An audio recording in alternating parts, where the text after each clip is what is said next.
फाउंडेशनच्या वतीने आपल्या सर्वांचे पुनश्च एकदा स्वागत करतो. आजच्या संवाद सारथी व्याख्यानमालेला सुरुवात करण्यापूर्वी आमच्या एनजीओ विषयी एक 2 मिनिटात माहिती देतो. आमचं एनजीओ गेले 12 वर्ष महाराष्ट्रातल्या विविध भागात ऑनलाईन आणि ऑफलाईन दोन्ही माध्यमातून कार्यरत. आमच्या एनजीओचं मुख्य तत्व महात्मा गांधीजींचं खेड्याकडे चला आणि स्वामी विवेकानंद आणि रामकृष्ण परमहंसांचं शिवभावे जीवसेवा या तत्वाने आमचं एनजीओ काम करतं. गेल्या 12 वर्षात ग्रामीण विकास असेल, पर्यावरण, शिक्षण, आरोग्य या विविध क्षेत्रात आमचं एनजीओ काम करतात. एक छोट्याशा व्हिडिओ क्लिपद्वारे आमच्या एनजीओची माहिती इथं शेअर कर.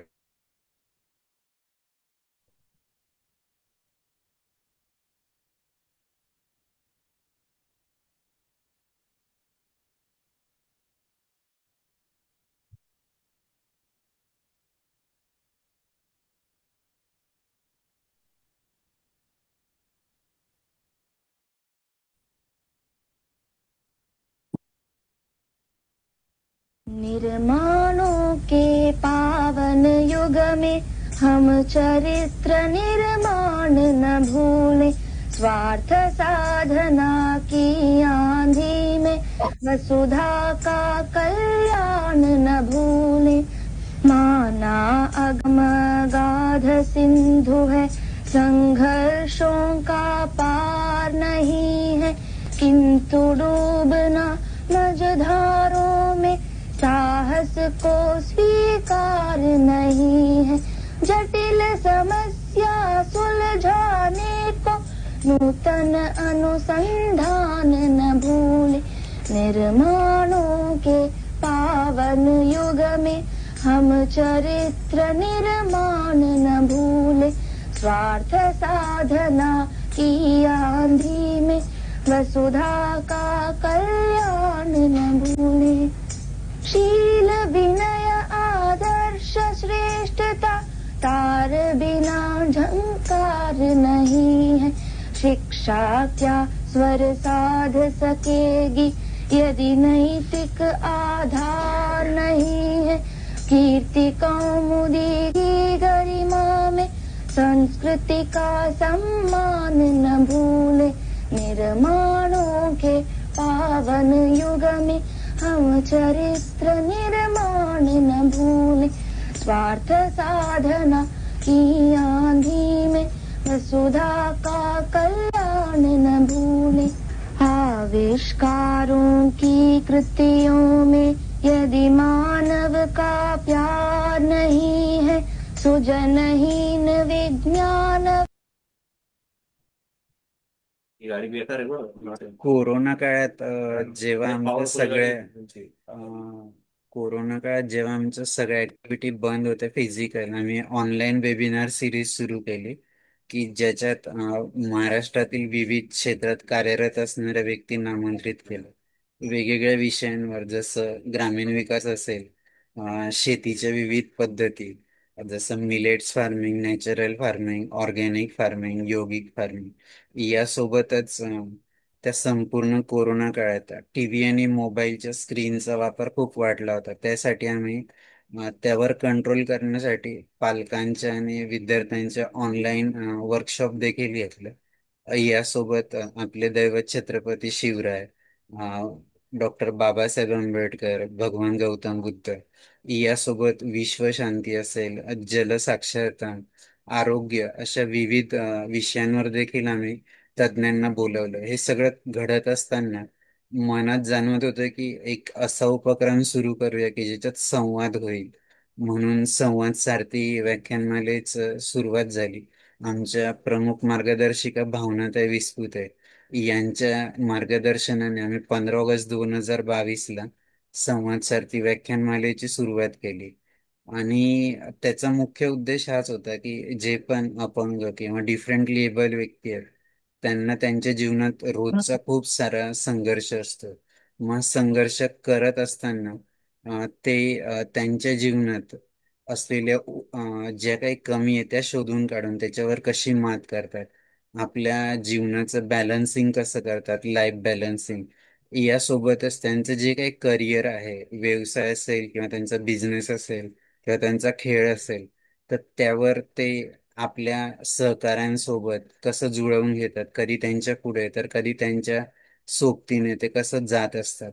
आणि निश्चितच हे सगळं करत असताना मागच्या 136 वेबिनार मध्ये असा अनुभव आला, जी पण महानुभाव इथं येऊन गेले त्या प्रत्येकाच्या व्यक्तीकडून आम्हाला असं जाणवलं की ते त्यांच्या क्षेत्रात मास्टर ब्लास्टर आहे. आम्हाला प्रत्येक वेळेस नवीन माहिती त्यांच्याकडून ऐकायला मिळते, शिकायला मिळते आणि आमच्या एनजीओला खूप अभिमान वाटतो की ही सगळी माहिती ऑनलाईन माध्यमातून इतरांपर्यंत पोहोचवण्याची संधी देखील मिळते. मी जास्त वेळ न घेता आपल्या आजचे वक्ते डॉक्टर महेश सर यांचा परिचय करून देण्यासाठी डॉक्टर अनिता मॅडमला विनंती करते. धन्यवाद सर. नमस्कार. आवाज येतोय माझा? येतो येतो. हो, येतोय मॅडम. धन्यवाद सर. संकल्प फाउंडेशन सामनेर आयोजित संवाद सारथी या वेब संवाद सत्रातील पुष्प 137 आज गुंफले जात आहे. संवाद सारथी या वेब संवाद सत्रातील 137 पुष्प गुंफण्यासाठी आपल्या अपंगत्वावर मात करत वैद्यकीय व सामाजिक क्षेत्रात आपले वेगळे स्थान निर्माण करणारे वाई येथील स्पंदन हेल्थ केअरचे संचालक माननीय डॉक्टर महेश दत्तात्रय मेनबुदले सर आज आपणास वक्ते म्हणून लाभलेले आहेत. सरांचा थोडक्यात परिचय. सरांनी 2015 मध्ये 14-15 मध्ये सिव्हिल हेम्सपम सातारा येथे डॉक्टर म्हणून सर रुजू झाले. 2015 ते 19 मध्ये WRPM हॉस्पिटलमध्ये सर डॉक्टर म्हणून कार्यरत होते आणि सरांनी 2021 मध्ये स्पंदन हेल्थ केअर नावाचे स्वतःचे रुग्णालय सरांनी सुरू केले. सरांना आजवर अनेक पुरस्कार लाभलेले आहेत. त्यामध्ये 2007 मध्ये आनंदीबाई जोशी गौरव पुरस्कार सरांना बहाल झालेला आहे. तसेच पुढार हेल्थ केअर आयकॉन पुरस्कार देखील सरांना लाभलेला आहे. जानेवारी 2023 मध्ये कोरोना वॉरियर हा पुरस्कार देखील सरांना लाभलेला आहे. 2018 मध्ये प्रतिभा हॉस्पिटल साताऱ्याकडून सर्वोत्कृष्ट डॉक्टर हा पुरस्कार देखील सरांना मिळालेला आहे. 2023 मध्ये सकाळकडून आयडॉल ऑफ महाराष्ट्र हा पुरस्कार देखील सरांना लाभलेला आहे. सातारा प्राईड पुरस्कार 2025 मध्ये सरांना लाभलेला आहे. सरांना आजवर अनेक सामाजिक समुदायांकडून मिळालेले अनेक पुरस्कार सरांना लाभलेले आहेत. सर सामाजिक सेवेमध्ये देखील कार्यरत असतात. सक्रिय सहभाग सरांचा सामाजिक सेवेमध्ये असतो. सर दत्तात्रय पांडुरंग मेनबुदले स्मृती प्रतिष्ठानचे सर संस्थापक सदस्य तर आहेत, तसेच सर रोटरी क्लबचे सदस्य देखील आहेत. वाई येथील रोटरी क्लबचे सर सदस्य देखील आहेत. सरांनी 10 वर्ष वैद्यकीय अधिकारी म्हणून सरकारी सेवा देखील रुग्णांना दिलेली आहे. सरकारी सेवेत सर रुजू होते आणि सरांनी कोविड दरम्यान बिनशर्त सेवा देखील कोविड आपल्या सर्व बांधवांसाठी बहाल केलेली आहे. सरांना क्रिकेट आणि कॅरम खेळायला सरांना आवडतो. तसेच सरांचा छंद जो आहे, सरांना वाचन करायला तर आवडतेच, तसेच हार्मोनियम वाजवायला देखील सरांना आवडते. असे हे आजचे जे आपले वक्ते आहे माननीय डॉक्टर महेश सर, मला हवे ते मी साध्य केले या विषयावर आपल्याशी संवाद साधणार आहेत. चला तर मग आपणही संकल्प फाउंडेशनच्या संवाद सारथी या वेब संवाद उपक्रमात सहभागी होऊया आणि अडथळ्यांवर मात करत पुढे जाण्यासाठी नवीन ऊर्जा मिळवूया. तर अधिक वेळ न घेता मी पुढील सूत्रे माननीय विशाल सरांकडे सोपविते. धन्यवाद. धन्यवाद डॉक्टर अनिता मॅडम. मी पुनश्च एकदा सर्वांचे स्वागत करतो आणि डॉक्टर महेश सरांना विनंती करतो की त्यांनी त्यांचा जीवन प्रवास आमच्या सोबत शेअर करावा. खूप खूप स्वागत आहे सर तुमचं. नमस्कार, धन्यवाद. सर्वात प्रथम मी संकल्प फाउंडेशन सामनेर यांना खूप खूप शुभेच्छा देतो आणि त्यांनाही धन्यवाद देतो की त्यांनी माझ्यासारख्या वाईसारख्या ग्रामीण ठिकाणी एक वैद्यकीय व्यवसाय करत असताना या संवाद सारथी या कार्यक्रमासाठी आपण निवड केली. धन्यवाद अनिता मॅडम, तुम्ही परिचय करून दिला त्या संदर्भामध्ये, त्याबद्दल. आणि तुमची ती व्हिडिओ क्लिप बघितली, त्याच्यामध्ये हे जे काय तुम्ही सामाजिक उपक्रम करत आहात, तर त्या उपक्रमासाठी माझ्याकडून खूप खूप शुभेच्छा. आणि मला सामाजिक कार्य करत असताना माहिती आहे किती प्रमाणात अडचणी येतात.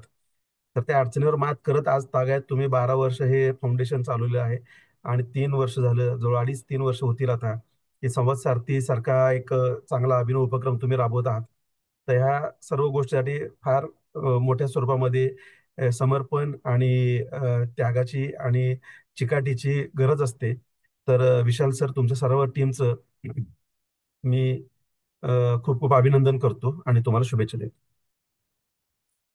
तर माझा जीवन प्रवास सांगताना मी आता, जसं आपलं हे ठरलं तेव्हापासून मी विचार करत होतो की आपण काय काय केलं, कशा पद्धतीनं आपण घडलो.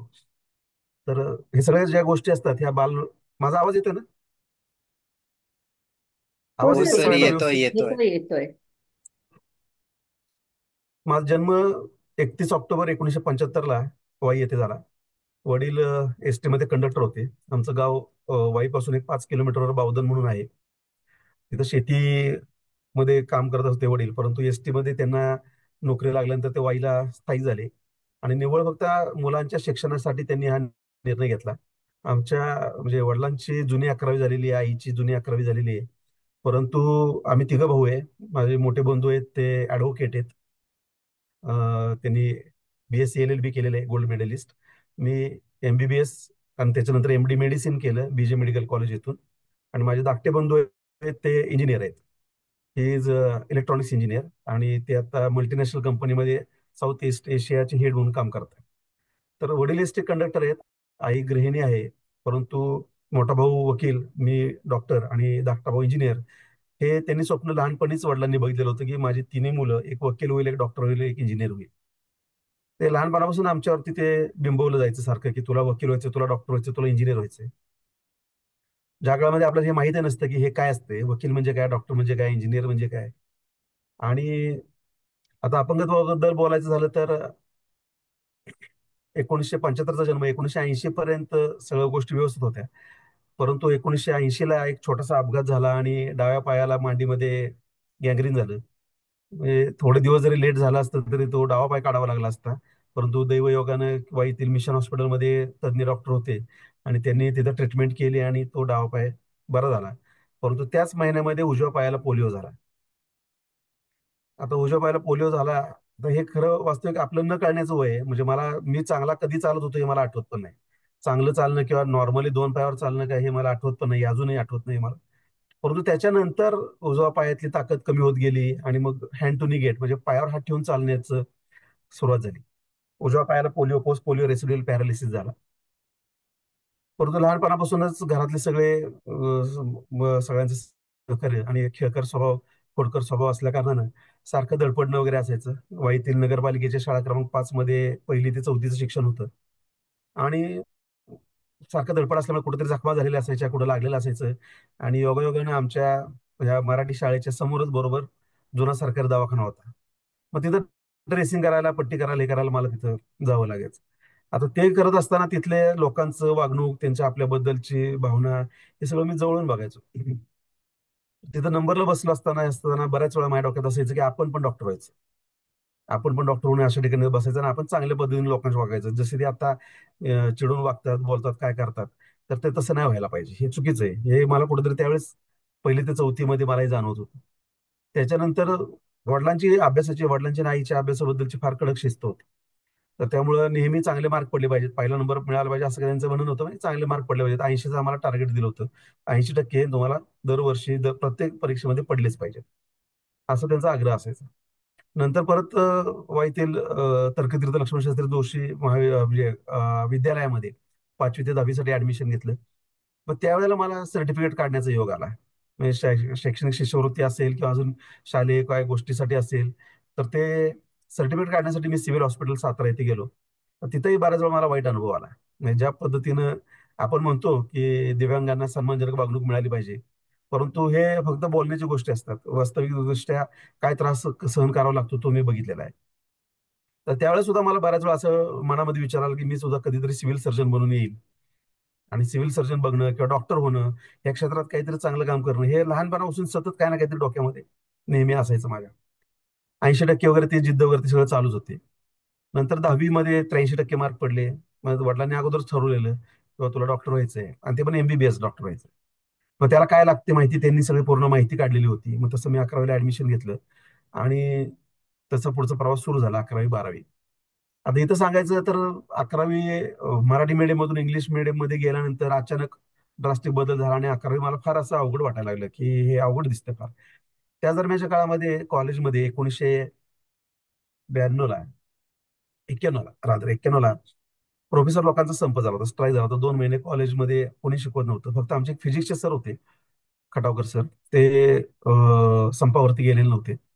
मग त्यांनी फिजिक्स बद्दल शिकवायला सुरुवात केली. ते जास्त शिकवत होते म्हणजे सिलेबस सोडून, कारण 2.5 महिने काय शिकवणार, नुसतं फिजिक्स काय शिकवणार. आता ज्यांना समजत होतं त्यांचं ठीक होतं, परंतु मला ते सगळं डोक्यावरून जात होतं. मला काही समजत नव्हतं. आणि नंतर संप मिटला आणि मग त्यांचे एक्स्ट्रा क्लासेस घेऊन त्यांनी मॅथ्स वगैरे सगळं शिकवायला सुरुवात केली. आणि त्याच्यामध्ये मॅथ्सचा बेसिक पाया जो असतो तो माझ्याकडून निसटला, किंवा मग मॅथ्स बद्दल मला एक फोबिया निर्माण झाला, भीती निर्माण झाली. वडील पण म्हणजे ठीक आहे, आपल्याला बायोलॉजी ग्रुप ठेवायचा आहे, डॉक्टर व्हायचे, तर मॅथ्स नको असेल तर सोड. आणि मग मी 12वीला मॅथ्स सोडून जॉग्राफी घेतला आणि 12वीला गेलो. त्या वर्षी कॉलेजनं असं ठरवलं की एक स्कॉलर बॅच तयार करायची, त्यांच्याकडे फोकस करायचं आणि त्यांच्यावर विशेष लक्ष देऊन आपण आपल्या कॉलेजचं नाव मोठं करता येईल असं बघायचं. आणि योगायोगानं असं झालं की त्यांनी 15 मुलं निवडली आणि मी त्या 15 मध्ये नव्हतो. पण मी काय त्याचं काय मनावर घेतलं नाही की अरे आपण 15 मध्ये नाही किंवा काय नाही. मी माझ्या पद्धतीने अभ्यास चालू ठेवला. मग ते एकच मनाची खुणगाट बांधली की अभिनय तर कमी नाही. म्हणजे आपल्याला जर मेडिकलला जायचं असेल तर आपल्याला माहिती की त्या काळी 12वीच्या मार्कवरच सगळ्या गोष्टी ठरल्या जायच्या. आणि मी माझा दिवस रात्र अभ्यास सुरू केला. प्रत्येक मी परीक्षा गांभीर्याने घेत होतो. बाकीचे मुलं अरे हे काय युनिट टेस्ट आहे, ह्याचे काय मार्क पकडत नाहीत, हे काय सेमिस्टर आहे ह्याचे काय मार्क पकडत नाहीत, किंवा आपले प्रिलियम एक्झाम आहे त्याचे मार्क पकडत नाहीत, थोडं गाफील असायचे मुलं. पण मी प्रत्येक गोष्ट प्रत्येक एक्झाम इतकी सिरियसली घेतली होती की प्रिलियमला मी कॉलेजमध्ये टॉप होतो. तर त्यावेळेस कॉलेजमध्ये असा विचार झाला की अरे की 15 जण सोडून हा कोण आहे, की हा सगळ्यांच्या पुढे गेलेला एकदम. आणि मग त्यांना असं वाटायला लागलं नाही आता ह्याच्याकडे पण लक्ष द्यायला पाहिजे. म्हणजे मी एक गोष्ट शिकलो की आपण आपलं कर्तृत्व स्वतः सिद्ध केलं पाहिजे. कोण काय म्हणते तुम्ही स्कॉलर बॅच मध्ये आहे नाही, तुम्ही काय करता, तुम्ही मनाशी एकदा दृढ निश्चय केला तर त्या गोष्टी तुम्ही निश्चितच मिळवू शकता. आणि मग 1993ला मी त्यावेळेस विभागीय असायचं पद्धत, म्हणजे कोल्हापूर युनिव्हर्सिटी, पुणे युनिव्हर्सिटी, अशा वेगवेगळ्या युनिव्हर्सिटी असायच्या. तर शिवाजी युनिव्हर्सिटीमध्ये मी हँडिकॅप मध्ये फर्स्ट आलो होतो 1993ला. आणि झालं असं की बायोलॉजी 2 आणि जॉग्रफीचा पेपर एकाच दिवशी होता. आदल्या दिवशी रंगपंचमी होती. म्हणजे आपल्या पुढे काय अडचणी वाढून ठेवली असं आपल्याला माहित नसतं. आणि त्या रंगपंचमीसाठी वाईमध्ये इतका जोरदार गोंधळ चालू होता. दुसऱ्या दिवशी माझा बायोलॉजी 2चा पेपर आहे, दुपारी जॉग्रफीचा पेपर आहे. आणि आदल्या दिवशी मी रिव्हिजन करायला मला अडचणी यायला लागल्या. शेवटी आई त्या जे कोण संयोजक होते त्यांना विनंती केली की अरे 12वीची परीक्षा चालू आहे, बोर्डाची परीक्षा चालू आहे, तुम्ही हे काय धांगड धिंगा लावलाय. हे करता थोडेसे मार्क जरा कमी पडले. नाहीतर मग त्यावेळेस मला 93.6 होते 12वीला. मला ओपन मध्ये सुद्धा मेडिकल ऍडमिशन मिळालं असतं. परंतु मला मग फिजिकल हँडिकॅप कॅटेगरीतून अप्लाय करावं लागलं. आता त्याच्यामध्ये सुद्धा असं झालं की दरवर्षी ऍडमिशनची प्रोसेस बदलत होती MBBSची. आणि मग आमच्या वेळेस नेमकं काय आलं की सेंट्रल प्रोसिजर झाली. म्हणजे अगोदर युनिव्हर्सिटी वाईज प्रोसिजर असायची, नंतर ती झाली सेंट्रल प्रोसिजर. म्हणजे आम्हाला ते सगळे प्रोसिजर मुंबईला जे कॉलेजच्या आवारामध्ये ते प्रोसिजर सुरू असायचे ना. त्यावेळेस इंटरनेट ना मोबाईल ना काय, तिथे लिस्ट लागायची. तर माझे एक नातेवाईक होते, माझे माऊस भाऊ. मग वडील त्यांना कॉन्टॅक्ट करायचे की तुम्ही जाऊन लिस्ट बघा, कधी इंटरव्ह्यू बघा, कधी सर्टिफिकेट व्हेरिफिकेशन बघा. आणि त्या दृष्टिकोनातून मग मला मुंबईला फेऱ्या माराव्या लागायच्या. मुंबईला गेलो त्यावेळेस एक किस्सा असा होता की म्हणजे मी शिवाजी युनिव्हर्सिटीमध्ये पाहिला होतो, प्रत्येक युनिव्हर्सिटीमध्ये एक सीट फिजिकली हँडिकॅपसाठी राखी होती. परंतु माझा नंबर 7वा होता. त्यामुळे चान्सेस जरा थोडे कमी जास्त होते. मग आम्ही त्या दिवशी तिथे गेलो, वडील माझ्याबरोबर होते. आणि आयुष्यात पहिल्यांदा कॉम्प्युटर वगैरे सगळं बघतोय, फार मोठा हॉल. आणि त्या हॉलमध्ये ऍडमिशनची प्रोसेस, सर्टिफिकेट व्हेरिफिकेशन हे सगळं चाललं होतं 1993ला, ऑगस्ट 1993ला. तर ते आम्ही एका त्या क्लार्क जवळ गेलो, त्यानं ते सगळं सर्टिफिकेट वगैरे बघितले, त्यानं कॉम्प्युटरवरती काय बटणं दाबली आणि म्हणला नाही जागा संपलेली आहे. आता आम्हाला काय पर्यायच नव्हता ना, जर जागा संपलेल्या आहेत तर तुमचं वेटिंग लिस्ट नाव असेल तुम्ही नंतर बघा. तर वडील त्याला बोलले की भाऊ तू नेमकी कोणती बटणं दाबलीस, काय झालं, कसं झालं आणि कसं शून्य आलं मला काही कळलं नाही. तर तू पुन्हा एकदा फक्त ती मला प्रोसेस दाखव, तू काय बाबा एवढ्या जागा होत्या, एवढ्या भरल्या, एवढ्या शिल्लक आहेत.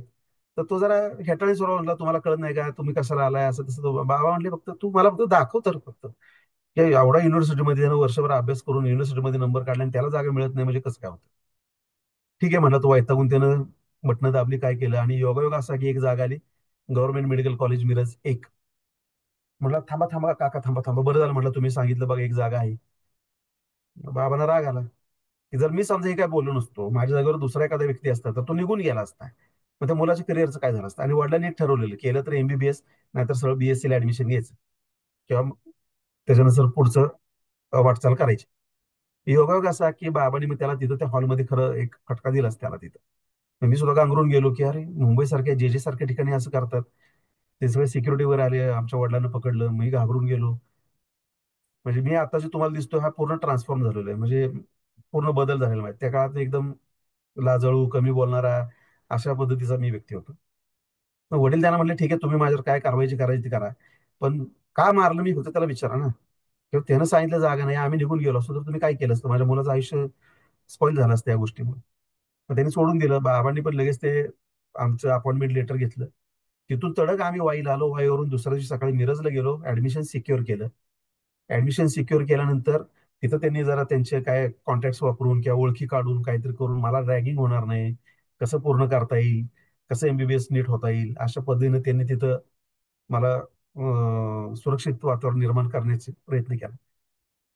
आणि खरं सांगायचं तर एमबीबीएस म्हणजे काय, मला त्यांनी सांगितलं म्हणजे काय नाही, अरे जायचं असते, पेशंट बघायचं असते, डॉक्टर होतो. आणि तिथं गेल्यानंतर कळलं की अरे इथं रोज ट्युटोरियल, रोज अमुक काय, म्हणजे तुम्हाला उसंतच नाही कशाची. आणि आपल्याकडे अगोदर पूर्वी कसं होतं, व्हायवा किंवा तोंडी परीक्षेला एवढे काय व्हॅल्यू दिलेली जात नसायची, पण तिथं तर पूर्णच 50% तुम्ही कसं फेस करताय, कसं प्रेझेंट करताय, तुम्हाला किती येतं हे 50% बघितलं जातं, 50% अभ्यास बघितला जातो. पहिल्या 1-2 महिन्यातच मला कॉन्फिडन्स एकदम लूज झाला. म्हटलं हे अवघड आहे, आपल्याला काही जमणार नाही. तर मी वडिलांना एक पोस्ट कार्ड लिहिलं की म्हटलं एक वेळ मी कंडक्टर होईल पण डॉक्टर होणार नाही, मी आपलं बास झालं, मी परत येतोय. पोस्ट कार्ड घेऊन वडील तिथं आले. मग त्यांनी माझं सांत्वन केलं, तुला जमल तसं कर, जेवढं शक्य तसं कर, कॉलेज अटेंड कर, जमल तसं अभ्यास कर, बघू आता एवढा कष्टाने आपल्याला ऍडमिशन मिळालेलं आहे, तर असं आपण मधनच बाहेर पडणं बरोबर नाही. मग मी पण म्हटलं ठीक आहे, नुसतं जाऊन तर बसू, बघू काय होतं आपल्याला. आणि असं करता करता करता एमबीबीएस माझं बऱ्यापैकी पूर्ण झालं. आता एमबीबीएस झालं त्या दरम्यान पुन्हा एकदा स्ट्राईक झाला, मार्ड म्हणून आहे. तुम्हाला माहित असेल, Maharashtra association of resident doctors नावाची एक मोठी निवासी डॉक्टरांची संघटना आहे. तर त्या संघटनेचा स्ट्राईक झाला पगारवाढीसाठी, कामाच्या तासासाठी वगैरे काही. आणि मग त्याचं त्यांना यश मिळालं, त्यांना पगारवाढ मिळाली. पगारवाढ मिळाली पण जागा कमी झाल्या. आणि पुन्हा तोच इश्यू आला, युनिव्हर्सिटी वाईज ऍडमिशन पोस्ट ग्रॅज्युएशनचं. म्हणजे मला एक गोष्ट कळली, आज मी ज्यावेळेस मागे वळून बघतो त्यावेळेस एक गोष्ट कळते की आयुष्यात ज्या गोष्टी घडतात, there is some reason behind this. म्हणजे काय, त्याला काही ना काहीतरी कारण असतं. म्हणजे आपल्या आयुष्यात जी एखादी गोष्ट घडती ती विनाकारण घडत नसते, त्याला काही ना काहीतरी कारण असतं. आता हे कसं, तर त्यावेळेस मला पदव्युत्तर शिक्षणासाठी किंवा स्पेशालिटीसाठी ऍडमिशन काही मिळालं नाही. आणि त्यावेळेस नोकरी करणं गरजेचं होतं. मोठा भाऊ एलएलबी करत होता, धाकटा भाऊ इंजिनियर करत होता, वडील एसटीत. मग घराला हातभार लावण्यासाठी म्हणून मग मी वाईमध्ये मिशन हॉस्पिटलला एक जॉब पकडला. आता तो जॉब करत असताना तिथल्या ज्या स्मिथ मॅडम म्हणून आहेत, रोज मोझिस नावाच्या, त्या फार जुन्या आणि सिनियर डॉक्टर होत्या. त्यांच्याबरोबर मला काम करण्याची संधी मिळाली. त्यांच्याकडून पेशंट बद्दलचा अप्रोच समजला. आयुष्याच्या सुरुवातीलाच एक चांगलं मार्गदर्शन मिळालं. आणि त्यावेळेस मला तिथं बऱ्याचशा इमर्जन्सीज हँडल करण्याची किंवा हे करण्याची तिथं मला एक संधी मिळाली. परंतु मी एमबीबीएस असल्या कारणानं मी काही कुठलं ऑपरेशन करू शकत नव्हतो किंवा मी काही करू शकत नव्हतो. तर ते मला तिथं इमर्जन्सी आल्यानंतर हे कुठली सर्जरी, सर्जनला बोलव ऑपरेशन करून घे, ऍक्सिडेंटचं असेल तर ऑर्थोपेडिशनला बोलव ऑपरेशन करून घे, एक स्त्रीरोगाच्या जर असेल तर त्यांचं सीझर असेल किंवा हिस्टेक्टॉमी असेल ते करून घे, असं निरनिराळ्या विभागाशी संबंधित मला काम करण्याची संधी मिळाली.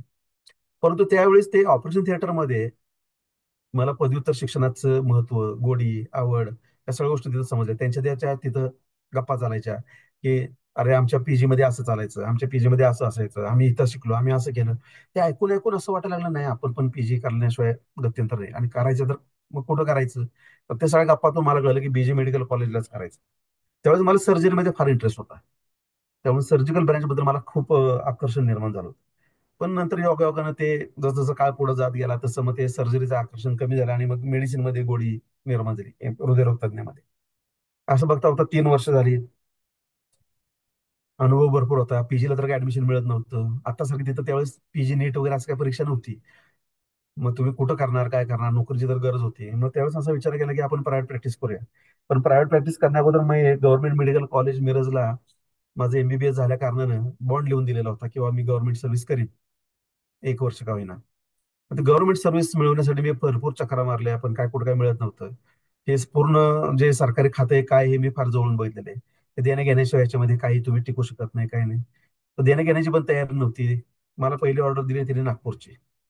मी आणि वडील एसटीनं नागपूरला गेलो 1999ला. तिथे गेल्यानंतर पैसे मागितले की जर समजा 20,000 आणले असतील तर नागपूर मिळेल, 10,000 आणले असेल तर गडचिरोली मिळेल, आणि 5,000 असतील तर गोंदियामध्ये जावं लागेल, असं काहीतरी त्यांनी सांगितलं. मला माझे पैसे नाहीत. मला म्हटलं "मग नाही, पैसे घेऊन तुम्हाला ऑर्डर देतो." मी जवळून बघितले त्या गोष्टी. तिथून बाबा पैसे नाही, मी परत आलो. नाही तर मिशन हॉस्पिटलला डॉक्टर फणसोकर होते. त्यांच्या ओळखीनं मग पुणे डिव्हिजनचे डेप्युटी डायरेक्टर डॉक्टर युवराज सानप, त्यांना विनंती केली त्यांनी की याला एक पोस्टिंग द्या, याचं गव्हर्नमेंटचा बॉन्ड पूर्ण होईल. मग त्यांनी मला तापवळ्याचं पोस्टिंग दिलं. त्यांनी मला भीती घातली, फार अवघड आहे, असं आहे, तसं आहे, दुर्गम आहे. तर नागपूरमध्ये काम करायला मी जर माझ्या मनाची तयारी केली तर तापळा मला त्या मनानं काय वाटलंच नाही. आणि एक गोष्ट मी ठरवली की तुमचं काम तुम्हाला वाचेल, आणि आपल्याला जर टिकून राहायचं असेल तर कामाशिवाय पर्याय नाही. आणि 2 वर्ष 3 वर्ष मला मिशन हॉस्पिटलमध्ये अतिशय चांगलं इमर्जन्सी हँडल करण्याचं प्रशिक्षण मिळालं होतं. कुठली इमर्जन्सी म्हणजे स्नेक बाईट असेल, पॉयझन असेल, हार्ट अटॅक असेल, ऍक्सिडेंट असेल, कुठल्याही परिस्थिती मी किमान सेटल तरी करण्यात त्यावेळेस मला अनुभव मिळालेला होता. मग अशा परिस्थितीमध्ये मी 1 डिसेंबर 2000ला तापळाला मेडिकल ऑफिसर म्हणून जॉईन झालो. आणि तिथे गेल्या गेल्या मला इन्चार्जशिप मिळाली. काय असतं हे काय प्रकार माहित नाही, फक्त झोकून देऊन काम करायचं एवढं फक्त मला माहित होतं. लग्न झालेलं नव्हतं, त्यामुळे दिवस रात्र दवाखान्यात काम करणे काम करणे काम करणे एवढंच मला माहित होतं. आणि मग तिथले गोरगरीब लोकांचे काम करत असताना विश्वास संपादन करता आला. आणि त्या काळात तिथं फार दुर्गम परिस्थिती होती, म्हणजे लोकांना होडीतून यावं लागायचं. त्याला एक डालगं म्हणतात की ज्याच्यामध्ये कामट्यांची एक झोळीसारखं असतं, त्याला बांबू लावून त्यात ते पेशंट टाकून आणायचे. आणि मग समजा एखादी फार सिरियस असेल, मी त्यांना सांगत होतो तुम्ही सातारला, वाईला वगैरे कुठं तुम्हाला जावं लागेल, तर त्यांची ते तयारी नसायची त्यावेळेस. ते म्हणायचे आम्ही घरी घेऊन जातो, अंगारा दुपारी करतो, जगला तर जगला, मेला तर मेला, अशी पद्धत त्यांची असायची. मग मी म्हणायचं घरी जाऊन तुम्ही मृत्यूची वाट बघणार, तर मग मी प्रयत्न करतो, असं तसं तुम्ही होप सोडून दिलेले आहेत, तर आपण प्रयत्न करूया. आणि मग मिशन मधला अनुभव मला तिथं उपयोगाला आला. आणि अक्षरशः बऱ्याचशा इमर्जन्सीज मी तिथे हँडल करू शकलो. आणि लोक बऱ्यापैकी बरे होऊन जात होते, कारण त्यांचा एक विश्वास बसला होता माझ्यावरती. आणि मी 5 वर्ष तिथं तापोळ्याला काम केलं. हे करत असताना 2002ला MPSC, म्हणजे त्याच्या अगोदर एक गोष्ट सांगायची की वाईमध्ये होसमणी म्हणून एक आरोग्य सुपरवायझर होते. ते एक दिवस पेपर घेऊन माझ्याकडे आले आणि मला म्हणले, अरे विजू, MPSC ची ऍडव्हर्टाईज निघाली, तो MPSC चा फॉर्म भर. तर म्हणलं काय असतं MPSC? अरे म्हणलं याच्यामध्ये आपण परमनंट मेडिकल ऑफिसर होतो, आणि त्याच्यातून संधी मिळते पुढं. म्हणून मी सहज म्हणून फॉर्म भरला होता. तर त्याचा कॉल मला तापवायला असताना आला. मी त्याचा इंटरव्ह्यू द्यायला पुण्याला गेलो. आणि मला ऑफर केली होती की तुम्ही एवढे एवढे पैसे द्या, आम्ही तुम्हाला सिलेक्ट करतो. म्हणलो माझ्याकडे 1 रुपया नाहीये, काय होईल ते नशिबानं होईल, कारण असं पैसे देऊन करू शकत नव्हतो, कॅपॅसिटीच नव्हती आपली त्यावेळेला की पैसे देऊन आपण हे सगळ्या गोष्टी करायच्या. आणि काही 1 रुपया न देता मी MPSC सिलेक्ट झालो. आता MPSC सिलेक्ट झाल्यानंतर करायचं काय हे मला माहित नव्हतं. तर मग माझे एक मित्र आहेत डॉक्टर विजय बर्गे, कोल्हापूरला. ते त्यावेळेस MPSC सिलेक्ट झाले होते. त्यांचा मला फोन आला, अरे महेश म्हणले आपण MPSC सिलेक्ट झालोय. म्हणलं म्हणजे काय झाले? म्हटलं आयुष्यभर आपण म्हणजे परमनंट मेडिकल ऑफिसर झालो. तर म्हणलं मला आयुष्यभर नाही करू शकत मी, कारण कारण मी काम झोकून देऊन काम करणारा व्यक्ती होतो. परंतु राजकीय लोक फार वेगळ्या पद्धतीचे असतात, त्यांना मान सन्मान, जी उजुरी करणारे लोक पाहिजे असतात, आणि ते माझ्याच्यानं जमत नव्हतं. कारण माझं काम चांगलं होतं, तर मी विनाकारण कोणाला बाबा दादा मामा जी उजुरी करणं मला खरंच माझे जमत नव्हतं. मग ते मला एन केन प्रकारे त्रास द्यायचा प्रयत्न करायचे. त्यामुळे एक प्रकारचे मला ते नको वाटायचं. गव्हर्नमेंट सर्व्हिस म्हणजे काय?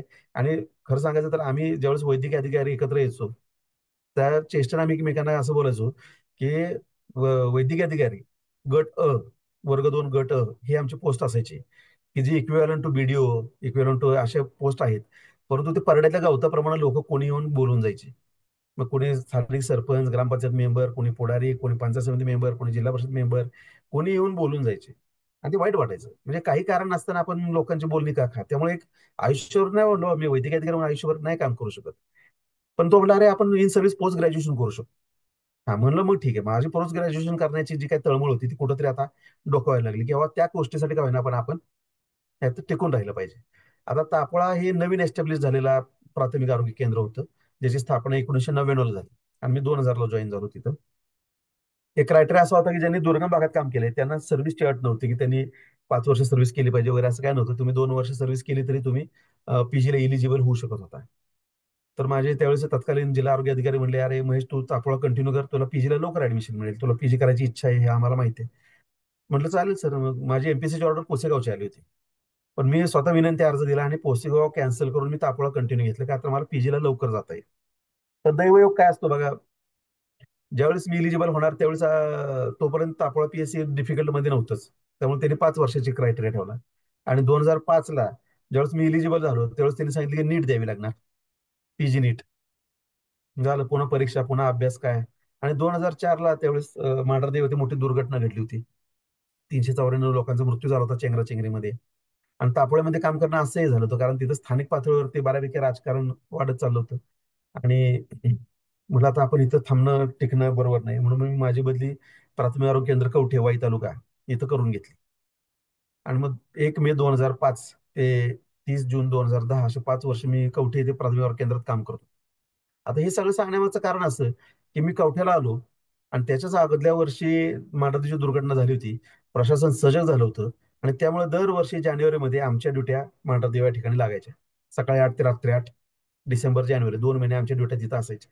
आणि नेमकं पीजीची एंट्रन्स एक्झाम जानेवारीच्या शेवटच्या रविवारी असायची. आता त्यावेळेस अभ्यास करायला वेळच मिळायचा नाही. आता आपण पहिले म्हणजे मी 98ला पास आउट झालो, इंटर्नशिप झाली माझी 98ला. 98 ते पुढचे काय 7-8 वर्ष अभ्यासापासून लांब होतो.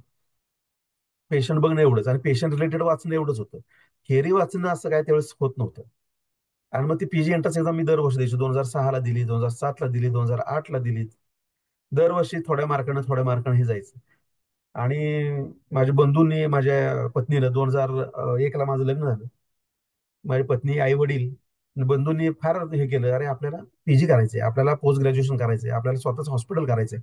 माझा प्रवास ज्यावेळेस व्हायचा, मी ज्यावेळेस तापोळ्याला जाऊन येऊन असायचो दर 8-15 दिवसाला, किंवा मिरजला असताना मी दर 8-15 दिवसाला वाईला यायचो. मला म्हणजे फॅमिली होमसिक फार असायचो होतो त्यावेळेला. तर सारखं मी स्वप्नरंजन करायचो की माझं हॉस्पिटल झालंय, माझं घर आहे, गाडी आहे, सगळं व्यवस्थित आहे, आणि आपल्याला हे पूर्ण करायचंय, आपल्याला पूर्ण करायचंय. मी सारखं इमेजिन करायचो की आपल्याला हे करायचंय. आणि हे सूक्ष्म पातळीवर ते कुठेतरी काम करत होतं. आणि मग 2009ला मी तत्कालीन जिल्हा आरोग्य अधिकाऱ्यांना विनंती केली की मला 1 महिना सुट्टी पाहिजे, मला पीजीचा अभ्यास करायचा, मला माझं वय वाढत चाललंय, आता आय एम रनिंग 34-35. मग पीजी कधी करणार मी मला एमडी व्हायचंय, आणि ते पण बीजी मेडिकल कॉलेजला व्हायचंय. तर हे कसं करणार? तर त्यावेळेस मी माझं जे प्राथमिक आरोग्य केंद्र कवठे होतं हे जिल्ह्यात 1 नंबरला होतं. त्यावेळेस ती आनंदबाई जोशी गौरव पुरस्कार योजना होती, त्याच्यामध्ये मला पुरस्कार मिळाला, आमच्या प्राथमिक आरोग्य केंद्राला पुरस्कार मिळाला, आमच्या बऱ्याचशा सहकारी कर्मचाऱ्यांना पुरस्कार मिळाला. आणि नावारूपाला आलेला तो दवाखाना असल्या कारणानं राज्यातल्या, जिल्ह्यातल्या, देशातल्या, आंतरदेशीय असे वेगवेगळ्या पद्धतीचे टीम यायच्या आमच्या सरकारी दवाखान्याला व्हिजिट करायला, हे चांगलं काम कसं करता येईल. माझे 2 टीव्हीवर कार्यक्रम पण झाले. अ, कृषी दर्शन मध्ये एक कार्यक्रम झाला, आणि गावाकडे जाऊया असं काहीतरी एक होतं कार्यक्रम. तर 2 वेळा टीव्हीवरती कार्यक्रम झाला, किंवा ग्रामीण पातळीवरती सरकारी दवाखाने किती चांगल्या पद्धतीने कशी सेवा पुरवतात. तर ह्या अशा पद्धतीचे माझे 2 कार्यक्रम टीव्हीवर झालेले होते. श्रीलंकेची टीम आलेली होती. त्याच्यानंतर जे शासकीय सेवेत असतील त्यांना थोडं माहित असेल की पंचायत राज कमिशन नावाची एक गोष्ट असते. तर ते पंचायत राज कमिशन माझ्या दवाखान्याला व्हिजिट दिली होती. आणि त्यांनी 2 ऍडव्हान्स इन्क्रीमेंट सुद्धा रेकमेंड केलं होतं की इतकं चांगलं काम केलं की ह्यांना 2 अतिरिक्त वेतनवाढी द्याव्या. योगायोगानं त्या मिळाल्या नाही शेवटपर्यंत कधीच, पण त्याने रेकमेंड केलं. निदान एवढं तरी किंवा ताशेरे तर ओढले नाहीत. कारण पंचायत राज कमिशनला सवलती देण्याचा अधिकार होता, पण त्याच्यापेक्षा जास्त कारवाई करण्याचा अधिकार जास्त होता. म्हणजे पंचायत राज कमिशनची कारवाई झाली, एक फार फार मोठा बागलबुवा त्यावेळेस होता. आणि पण चांगली गोष्ट आनंदाची की पंचायत राज कमिशननं कौतुक केलं कामाचं, आणि त्यावेळेस पुरस्कार सुद्धा मला मिळाला. कवठ्यामध्ये असताना बरेचसे सामाजिक कार्यामध्ये मला भाग घेता आला, कारण तापळ्याला मला उपचारात्मक उपचार करण्याची संधी मिळाली. म्हणजे पेशंट बरं करण्यासाठी मला काम करता आलं. प्रिव्हेंटिव्ह तर करतच होतो, लसीकरण असेल, कुटुंब नियोजन असेल, अशा वेगळ्या एड्स बद्दलची जनजागृती असेल, असं बऱ्याचशा काम मी तापळ्यामध्ये केलं. पण कवठ्यामध्ये मी, कारण कवठे हे सदन गाव होतं, सदन सगळे शेतकरी त्या ठिकाणी होते, त्यांना वाई जवळ होतं, सातारा जवळ होतं, म्हणजे थोड्या सुद्धा कारणासाठी काय वाटलं तर ते स्पेशलिस्टकडे जाऊ शकत होते. त्यामुळे मी जे शासकीय योजनांचे प्रभावी अंमलबजावणी कशी करता येईल हे मी तिथं 2010 पर्यंत केलं. आणि मग हो नाही करता करता मला शेवटी 1 महिन्याची रजा मिळाली. आणि 1 महिना मी अक्षरशः 17-18 तास अभ्यास केला. माझी मुलगी त्यावेळेस 1 वर्षाची होती. आणि माझं मुलगा त्यावेळेस 7-8 वर्षाचा होता. आणि मी स्वतःला झोकून देऊन 1 महिना फॅमिलीपासून वेगळं राहून, मोबाईल बंद, टीव्ही बंद, सगळं बंद करून मी 1 महिना दिवस रात्र अभ्यास केला. आणि मग मी 2010ची जी पीजी नेट एक्झाम होती, तो मी राज्यात तिसरा होतो त्याच्यामध्ये. मग त्यामुळे माझं जे स्वप्न होतं की मला बाबा एमडी मेडिसिन करायचं आणि बीजे मेडिकल कॉलेजलाच करायचं, हे जे माझं स्वप्न होतं. तर मला कोणतीही डिग्री मिळत होती त्यावेळेस, जे जे कॉलेज मिळत होतं, पाहिजे ते कॉलेज मिळत होतं, पाहिजे ती डिग्री मिळत होती. मी जर ठरवलं तर रेडिओलॉजी करू शकलो असतो, जे आता 1 नंबरची ब्रँच मानली जाते. असं वेगळ्या मी बैठक जर म्हटलं असतं तर मी सायकेट्री करू शकलो असतो, मी पॅथॉलॉजी करू शकलो असतो, मी स्किन करू शकलो असतो. पण मला एमडी मेडिसिन्स करायचं होतं. पण हे काय असतं हे मला ऍडमिशन घेतल्यानंतर कळालं. हे ऍडमिशन घेतल्यानंतर मी एक गोष्ट ठरवली होती की मला बरोबर व्यवस्थित एमडी मेडिसिन व्हायचंय, नावाला डिग्री घ्यायची नाही, कारण मला पुढे जाऊन आयुष्यभर एमडी मेडिसिन काम करायचंय. म्हणून मी माझी फॅमिली पूर्ण वाईमध्ये शिफ्ट केली. माझ्या आई वडिलांनी जबाबदारी घेतली, माझी मिसेस मुलांनी सहकार्य केलं. ते वाईमध्ये होते आणि मी बीजे मेडिकल कॉलेजला हॉस्टेलमध्ये राहतो. आणि हॉस्टेलमध्ये राहून जसे बाकीचे हॉस्टेलमध्ये राहणारे मुलं आहेत, त्यांच्या पद्धतीनं मी त्यांच्यासारखाच दिवस रात्र तिथं कष्ट करून अभ्यास केला. आणि 2010ला ऍडमिशन मिळालं. 2013ला एमडीची एक्झाम, तर त्याच्यामध्ये फर्स्ट अटेम्प्टला मला फेल व्हावं लागलं. कारण एक वेगळ्या पद्धतीची एक्झाम झाली, वेगळ्या पद्धतीच्या सगळ्या गोष्टी झाल्या. आणि मी इन सर्व्हिस कॅन्डिडेट, बाकीचे मुलं फ्रेश कॅन्डिडेट. तर त्याच्यामुळे ते मला अपयश आलं पहिल्यापर्यंत. तर हे मुद्दाम सांगायचं असं की असं नाही घडत गेलं की जिथं मी प्रयत्न केला तिथं यश मिळत मिळत मिळत गेलं, तर काही ठिकाणी अपयश सुद्धा आलं. मी 4 वर्ष पीजी एंट्रन्स एक्झाम फेल होत होतो. पण मी स्वतःला बजत होतो, आपल्याला हे करायचंच आहे, काही उद्या आपल्याला हे करायचंच आहे, याच्याशिवाय आपण माघार घ्यायची नाही. आणि त्या 2010ला तर मी ठरवलं तर अभिनय तो कभी नाही. आता नाही मिळवलं तर मग हे पूर्ण नाद सोडून द्यायचं आपण, मी इतक्यापर्यंत मी ठरवलेलो. एमडीला फेल झाल्यानंतर पर 1-2 महिने मला फार मी डिप्रेशन मध्ये होतो, की परत पीएससी ला जावं लागणार, परत कवठ्याला काम करावं लागणार, पुन्हा तेच सगळं करावं लागणार. आणि हे बरोबर नाही. अं, काय करायचं कसं घडलं, 1 महिना 1.5 महिना डिप्रेशन म्हणजे फार काय असतं ते मी जवळून बघितलं. आणि नंतर नाही, आपल्याला करायचंच आहे. म्हणजे 3.5 वर्ष माझ्या बायका मुलांनी का सहन केलं, 3.5 वर्ष माझ्या आई वडिलांनी का सहन केलं, 3.5 वर्ष मी का सहन केलं, मी का इतके कष्ट घेतले आणि मग ते असे सोडून द्यायचे का? नाही ना, आपण प्रयत्न करायचाच. आणि बीजे मेडिकल कॉलेजचं नाव एवढं असण्यामागचं कारण असं आहे की 2002-3 पासूनचे पीजी कॅन्डिडेट फेल होत होते. ते 10-12 वर्ष झालं ते एक्झामला येत होते पण पास होत नव्हते. म्हणजे जे खरोखरच कॅपेबल आहेत, एलिजिबल आहेत, ज्यांना खरोखरच एमडीचं ज्ञान आहे, अशांनाच ते पास करत होते, दयामाया दाखवत नव्हते. मग ते एक माझ्या लक्षात आलं की आपल्याला कोणाची भीक नको, दयामाया नको, आपण हे आपल्या क्रेडिट वरतीच मिळवायचं. आणि नंतर 3 महिने तिथून पुढचं 6 महिने मी पुन्हा हॉस्टेलला राहिलो, पुन्हा मी घरादारापासून लांब राहिलो, पुन्हा सगळा दिवस रात्र अभ्यास केला. आणि पुन्हा मी एक्झाम दिली. त्यावेळेस त्या एक्झामिनरनं खरंच विचारलं मला की मागच्या वेळेस काय झालं होतं, का तुम्ही मागच्या वेळेस अशी उत्तर दिली नाही. तो एखादा दिवस असतो, सकाळपासूनच तो दिवस माझा एकदम बॅड लागला होता. पहिल्यापासूनच व्हायवा माझी फेल फेल फेल होत गेली, त्यामुळे मग माझा अप्रोच पण बदलून गेला होता. पण दुसऱ्या वेळेस मी ठरवलं होतं, काही झालं तरी मी मला एक्झामिनरला विचारलं पाहिजे, किंवा मी एक्झामिनर विचारलं पाहिजे की मी तुम्हाला सर प्रश्न विचारू का. इतकी आपण तयारी केली, आपली तेवढी लायकी नाहीये की आपल्याच एक्झामिनरला प्रश्न विचारायची. पण तितक्यापर्यंत आपली मनाची तयारी झाली होती की आपण हे प्रश्न विचारायचे आणि असं आपण करायचं. असं करता 2014ला मी एमडी पासआउट झालो. पुन्हा एकदा बाबूगिरीचा, पुन्हा एकदा गव्हर्नमेंटच्या यंत्रणेचा बागुलबुवा आणि हे जे सगळं आर्थिक देणं घेणं सगळ्या गोष्टी लक्षात आल्या. म्हणजे एमडी होऊन सुद्धा पोस्टिंग नाही. तुम्हाला सांगितलं आश्चर्य वाटेल की मे 2013 ते एप्रिल 2014, 9 महिने पगार नव्हता. कसे दिवस काढले असतील. 2 लहान मुलं आहेत, फॅमिली आहे, हप्ते आहेत घराचे, LICचे, बाकीचे, ते कसे भागवले असतील. त्यावेळेस धाकटा भाऊ खंबीरपणे उभा राहिला की तात्या तू काळजी करू नको. दर महिन्याच्या 2 तारखेला तो एक ठराविक रक्कम माझ्या अकाउंटला ठेवत होता की जेणेकरून माझा खर्च भागेल. हे असे आपले बरेचसे पाठीराखे आपल्याला लागतात घरामध्ये, जसं मिसेसनं मुलांची, आई वडिलांनी कुटुंबाची जबाबदारी घेतली आणि मला अभ्यासासाठी फ्री हँड दिला. हे एकट्या दुकट्याचं काम नाहीये, म्हणजे हे सर्व गोष्टी जुळून याव्या लागतात. आणि त्या नशिबाने मला ते मिळाल्या. किंवा त्यांनी माझ्यात पोटेन्शियल बघितलं की आपण जर हे त्याग केला तर तो काहीतरी आयुष्यामध्ये करू शकतो. ते माझ्या एक्झाम मध्ये माझे जे थोरले बंधू आहेत ते आणि त्यांची माझ्या वहिनी, त्यांनी सकाळचा नाश्ता, दुपारचं जेवण, संध्याकाळचं चहा, रात्री जेवण वेळेच्या वेळेला देणं आणि डिस्टर्ब न करणं, ह्या गोष्टी केल्या. हे अशा काही गोष्टी असतात. माझी मित्र कंपनी असेल, त्यांनी पूर्ण म्हणजे मला सहकार्य केलं.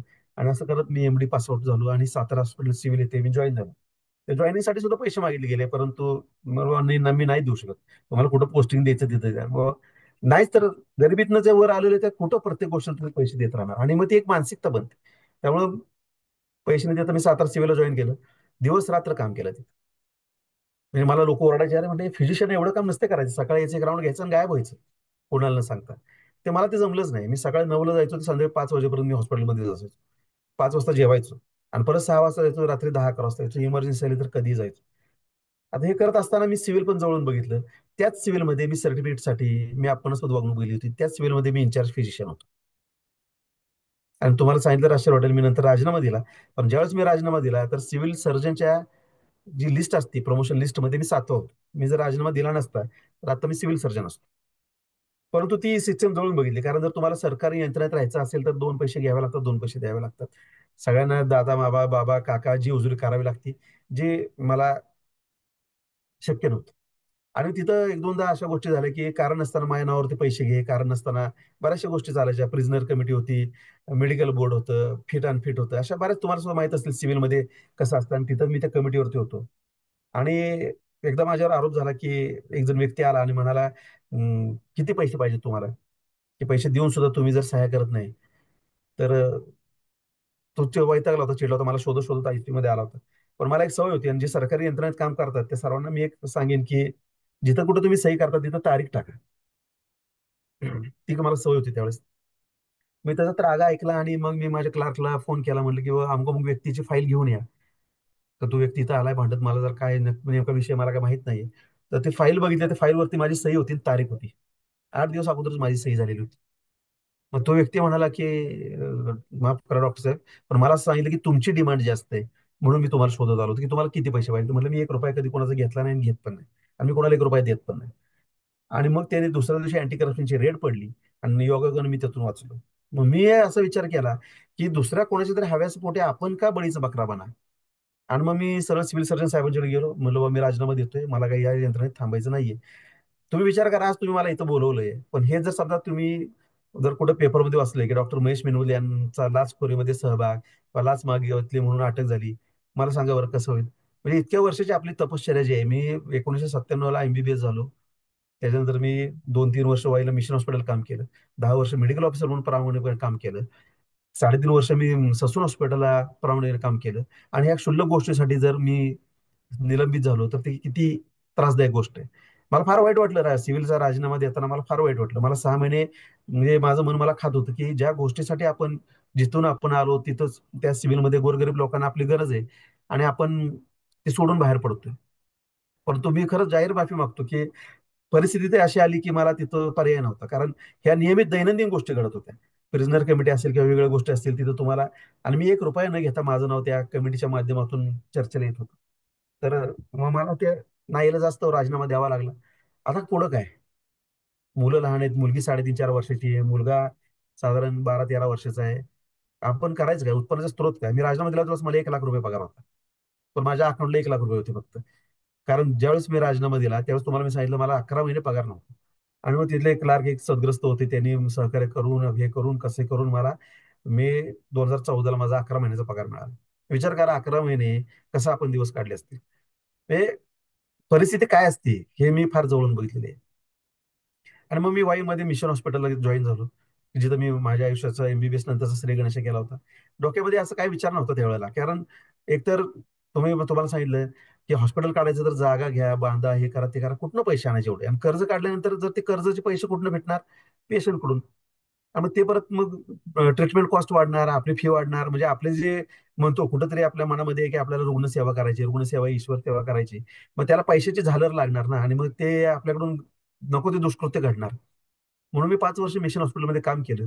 पण तिथेही मला असं जाणवलं की नाही, आपण असं कोणाच्या अंडर काम करणं आणि आपली मोनोपॉली हरवणं, आपला स्वाभिमान हे करणं, जरा ते कुठेतरी जाणवायला लागलं. आणि मग 2018ला वाईमध्ये जागा घेतली कर्ज काढून, आणि त्याच्यानंतर मग काम सुरू केलं, आणि 2019ला स्पंदन हेल्थ केअर नावाचं हॉस्पिटल चालू केलं. मिशन हॉस्पिटलमध्ये एक गोष्ट मी बघितली होती की तिथं रोज सकाळी 8 ते 8:15 प्रेयर असते. बायबल वाचन केलं जातं आणि त्यांची प्रेयर आणि त्यांची वचनं वाचली जातात. तर त्यावेळेस माझ्या मनामध्ये होतं की जर समजा भविष्यात माझं हॉस्पिटल झालं तर आपण पण भगवद्गीता, ज्ञानेश्वरी, दासबोध हे असे आपण ग्रंथ आपण चालू करायचे. आणि योगायोगानं 2019ला हॉस्पिटल चालू झालं, आणि 2022 पासून हॉस्पिटलमध्ये रोज सकाळी 9 वाजता आम्ही सुरुवातीला भगवद्गीतेचं पाठ ठेवला होता. भगवद्गीतेचे 5 श्लोक वाचले जायचे आणि त्याच्यानंतर पासायदान व्हायचं. भगवद्गीता झाल्यानंतर मग दासबोध झालं. आत्ताच गेल्या महिन्यामध्ये दासबोधचं सांगता समारंभ झाला. परमपूज्य मोहनबुवा रामदास यांना बोलवलं त्या कार्यक्रमासाठी आम्ही. आणि आता ज्ञानेश्वरी वाचन आपल्या हॉस्पिटलमध्ये रोज सकाळी 9 ते 9:15 चालतं. फक्त त्यात एक बदल केला की सर्व कर्मचाऱ्यांनी पेशंटनी आपल्या हातातले कामधाम सोडून तिथे येऊन बसा, असं न करता प्रत्येक ठिकाणी स्पीकर बसवले, तर आपलं काम करताना तुम्ही त्या ऐकण्याचा आनंद घ्या. ज्यांना काम नाही त्यांनी येऊन बसा आणि ज्यांना काम आहे त्यांनी काम करत करत ऐका. फार लेंदी होत नाही ना, काय जर त्रास होत असेल तर सांगा. कारण हे कसं जीवन स्टोरी सांगताना उगाच नाही वाहवत जायला सर, नको आणि वेळेचं आमचं बंधन वेळेचं बिलकुल बंधन नाहीये. तुम्ही जितका वेळ नाही. म्हणजे तुम्हाला कसं होतं, बोल. हा, लोकांना ठराविक वेळेनंतर मग नंतर जरा बोर वाटतं, हे काय आपलं सांगतोय असं जरा नंतर हे होतं. सर असं तर अजिबात दोन हजार समजू नका. अजिबात बोर वगैरे होत नाही. आम्ही अतिशय तल्लीनतेने आणि मनापासून हा हा तुम्ही जे बोलताय त्यातला शब्द शब्द ऐकतो आहोत. म्हणजे कसं आहे, काय म्हणतो आपण, आत्मप्रौढी आणि हे असं असं काय नाहीये. जे भोगलं जे बघितलं ते सांगण्याचा प्रयत्न करतो. तर असं काय म्हटलं की तर मला फक्त तुम्ही सिग्नल द्या, इशारा द्या, मग आपण हे करूया. मग 2019ला हॉस्पिटलचं उद्घाटन केलं. मी आई वडिलांच्या हस्ते हॉस्पिटलचं उद्घाटन केलं. कारण त्यांचं स्वप्न होतं की आपला मुलगा डॉक्टर झाला पाहिजे. नुसतं एमबीबीएस नाही तर एमडी मी झालो. एमडी होऊन वाईमध्ये एक चांगलं नाव झालं आपलं, एक आपला ब्रँड झाला. ब्रँड ह्याच गोष्टीनं, कारण मी असा विचार करायचो की जर मी पेशंट म्हणून गेलो तर मला ही गोष्ट चालेल का, तर नाही चालणार. मग ते समोरच्या व्यक्तीला का चालेल. माझ्या हॉस्पिटलच्या अगोदर आणि अजूनही दर 2 महिन्याला आमच्याकडे मिटिंग होतात माझ्या स्टाफच्या, की आलेला कोणताही पेशंट हा आपला कोणतरी दादा, मामा, काका, मावशी, आजी, आजोबा कोणतरी आहे, ह्या भावनेतनं जर आपण बघितलं तर निश्चितच आपण त्यांचा त्रास हलका करू शकतो आणि आपला त्यांच्याकडे बघण्याचा दृष्टिकोन बदलू शकतो. म्हणजे हॉस्पिटल काढले आता ह्याच्यातून ही माझी रोजीरोटी असं म्हणायला काही हरकत नाही. परंतु मी हा असा विचार करतो की हा पेशंट माझ्याकडे मी जर नसतो तर दुसऱ्या कोणाकडे तरी गेला असता आणि त्याचे 2 पैसे एक्स्ट्रा गेले असते. तर त्याचे 2 पैसे वाचून आपण चांगली ट्रीटमेंट कशा या पद्धतीने देता येईल आपल्याला.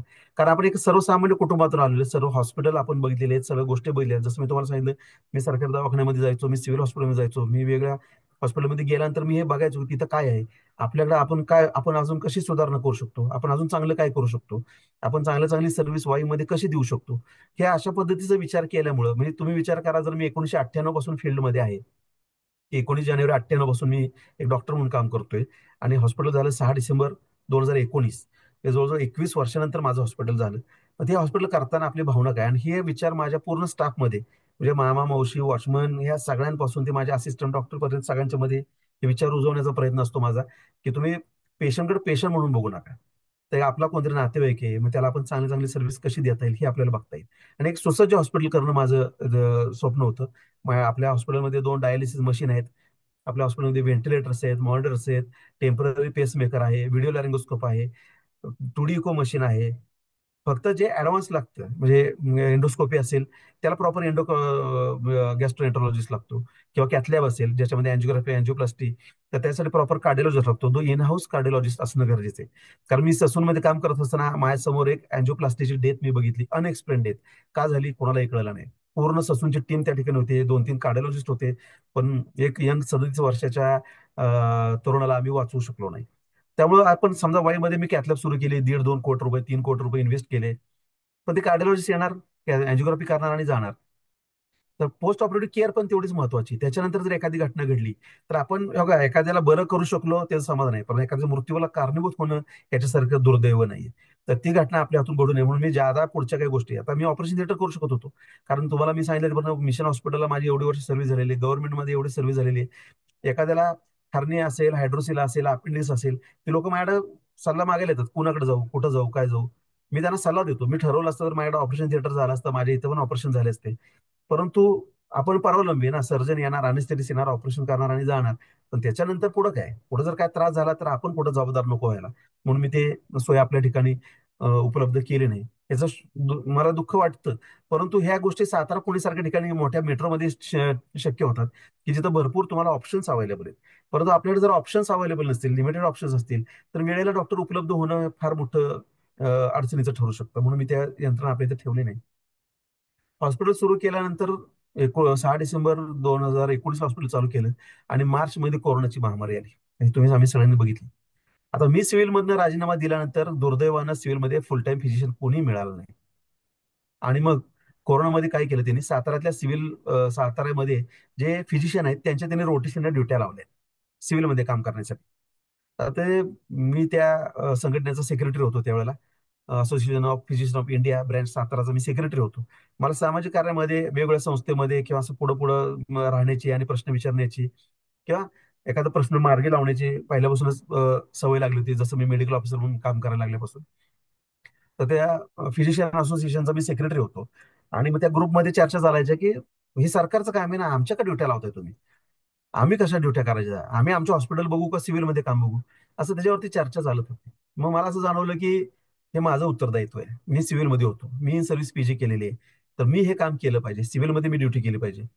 आणि मग मी सिव्हिलमध्ये फोन केला त्यावेळेला की सर मला काम करायची इच्छा आहे, काय करू. तर म्हणले तुमचा एक विनंती अर्ज द्या की मला सिव्हिलमध्ये फिजिशियन म्हणून पोस्टिंग मिळावं, आम्ही तुमची ऑर्डर काढतो. आणि सगळं मी ऑनलाईन, म्हणजे ऑनलाईन म्हणजे व्हॉट्सअपवरती अर्ज पाठवला, व्हॉट्सअपवरती ऑर्डर आली. आणि ऑर्डर आल्यानंतर मी घरात सांगितलं की मी कोरोनामध्ये काम करायला चाललोय, आणि ते पण विना मोबदला, मला काही एक रुपया मानधन नको. घरातले सगळे शॉक झाले, यार तू वेडायच काय, तुला काय असं कसं काय. म्हणजे मुलगी माझी 10 वर्षाची आहे, मुलगा त्यावेळेस 15-16 वर्षाचा आहे. आणि मी कुणाला न बोलताच डायरेक्ट ऑर्डर दाखवली, मला ही ऑर्डर आलेली आहे आणि मला सिव्हिलला जायचंय. मग एखाद्याला युद्धावर पाठवत तसं मला घरातल्याने पाठवलं. नाही, मी ठरवलं होतं, कारण खरंच मी तुम्हाला एक गोष्ट सांगतो की सिव्हिलमध्ये गेल्यानंतर मला कोरोना आणि बाकीचे काम, कोरोना सदृश परिस्थितीचे पेशंट बघायचे होते. परंतु वाईमध्ये ज्यावेळेस फिजिशियन म्हणून काम करत होतो, लोक दहादांत खोटं बोलत होते. प्रवास झालाय का, खोकला येतोय का, ताप येतोय का, काही सांगायचे नाहीत. आणि मग ते आपल्या स्किलवरती कळायचं, हा कोरोना निघाला, हा कोरोना आहे. म्हणजे आपण माहीत नसल्या कारणानं विनाकारण एक्सपोज होत होतो, आणि आपल्याला उलट कोरोना व्हायचा धोका जास्त होता. आणि आज जर समजा सिव्हिललाच फिजिशियनची गरज आहे, तर मग कोणी पुढे जाणार. म्हणजे वडील म्हणायचे आमचे की समाजाला काय वाटतं की भगतसिंग व्हावा, पण तू कुणा शेजारच्या घरात, आपल्या घरात नको. म्हणजे क्रांतिकारी होऊ दे, शहीद होऊ देत लोक, पण ते कुठल्या शेजारच्या घरात, आपले नाहीत.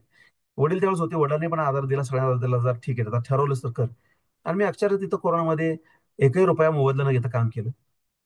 आणि तिसऱ्या चौथ्या दिवशी मला पत्रकार रिपोर्टर वगैरे अप्रोच झाले, अरे असं कसं काय तुम्ही केलं, तुमचं चालू म्हणजे हॉस्पिटल सुरू करून 3-4 महिने झाले होते मी माझे, आणि एकदम बंद ठेवून तुम्ही आला कसं काय. नाही म्हटलं, नाही मला ते गप बसून देत नव्हते माझा अंतरात्मा, की मला हे काम केलंच पाहिजे. आणि मग मी तिथं काम केलं, तर मला म्हणजे तुमचा व्हिडिओवर सर्व अगदी इंडी टीव्ही वगैरे बऱ्याच टीव्हीवरती माझे त्यावेळेस इंटरव्ह्यू झाले. तर मी म्हटलं नाही बाबा, मी नाही इंटरव्ह्यू, मी प्रसिद्धीसाठी आलो नाहीये, मला इथं काही प्रसिद्धी वगैरे काय पाहिजे असं काय नाही, मी माझं काम करायचं आलो, तुम्ही सिव्हिल सर्जनला भेटा. मग सिव्हिल सर्जन म्हणाले ठीक आहे महेश, तू दे इंटरव्ह्यू, कारण हे तुझं धाडस बघून अजून कोणी लोक तयार होत असतील तर ते एक समाजामध्ये चांगला संदेश जाऊ दे. मग अशा दृष्टिकोनातून त्यावेळेस माझा तो व्हिडिओ त्यावेळेस झाला टीव्ही वरती वगैरे सगळीकडे. मी माझा उद्देश सांगितला की आज जर समजा जर जगाला समाजाला सिव्हिलला गरज आहे, तर मग कोणीतरी पुढे आलंच पाहिजे ना. मग त्यावेळेस मी तिथं ते काम केलं. त्याच्यामुळे मला बऱ्यापैकी कोरोनाचे जो नवीन आजार होता, कोणालाही काय माहित नव्हतं, नवीन गाईडलाईन्स होत्या, त्या गाईडलाईन्स आल्या आणि त्याच्यानंतर मी परत आलो. त्यानंतर 15 दिवस मी क्वारंटाईन होतो. महिनाभर माझं हॉस्पिटल बंद होतं, नंतर परत सुरू झालं. आणि दुर्दैवानं जुलैमध्ये पुन्हा मला कोरोना झाला. तुम्हाला म्हटलं त्या पद्धतीने वाईमध्ये कोणी बऱ्यापैकी कोणी रिस्क घेत नव्हतं. हे सारीचे पेशंट, म्हणजे सिव्हिअर अॅक्यूट रेस्पिरेटरी इलनेसचे पेशंट, ज्याच्यामध्ये ऑक्सिजन सॅच्युरेशन ड्रॉप व्हायचं, हे कोणी बघत नव्हतं. ते मीच बघत होतो. आणि मग त्याच्यात मला इन्फेक्शन झालं, मी सिव्हिलला ऍडमिट झालो, आपल्या सातारला ऍडमिट झालो. आणि त्याच्यामध्ये मला सुद्धा ऑक्सिजनची गरज लागली. आणि बाहेर त्यावेळेस बरेच रुमर पसरले होते. आज हे व्हॉट्सअप, हे सोशल मीडिया हे दुधारी अस्त्र आहे. जेवढं चांगलं आहे तेवढंच वाईट पण आहे. मग विनाकारण गैरसमज पसरतात. मग माझे एक मित्र आहेत, त्यावेळेस ते डेप्युटी कलेक्टर होते. तर त्यांनी मला विचारलं, खरंच महेश हे असतं का बाबा, कोरोना आहे का.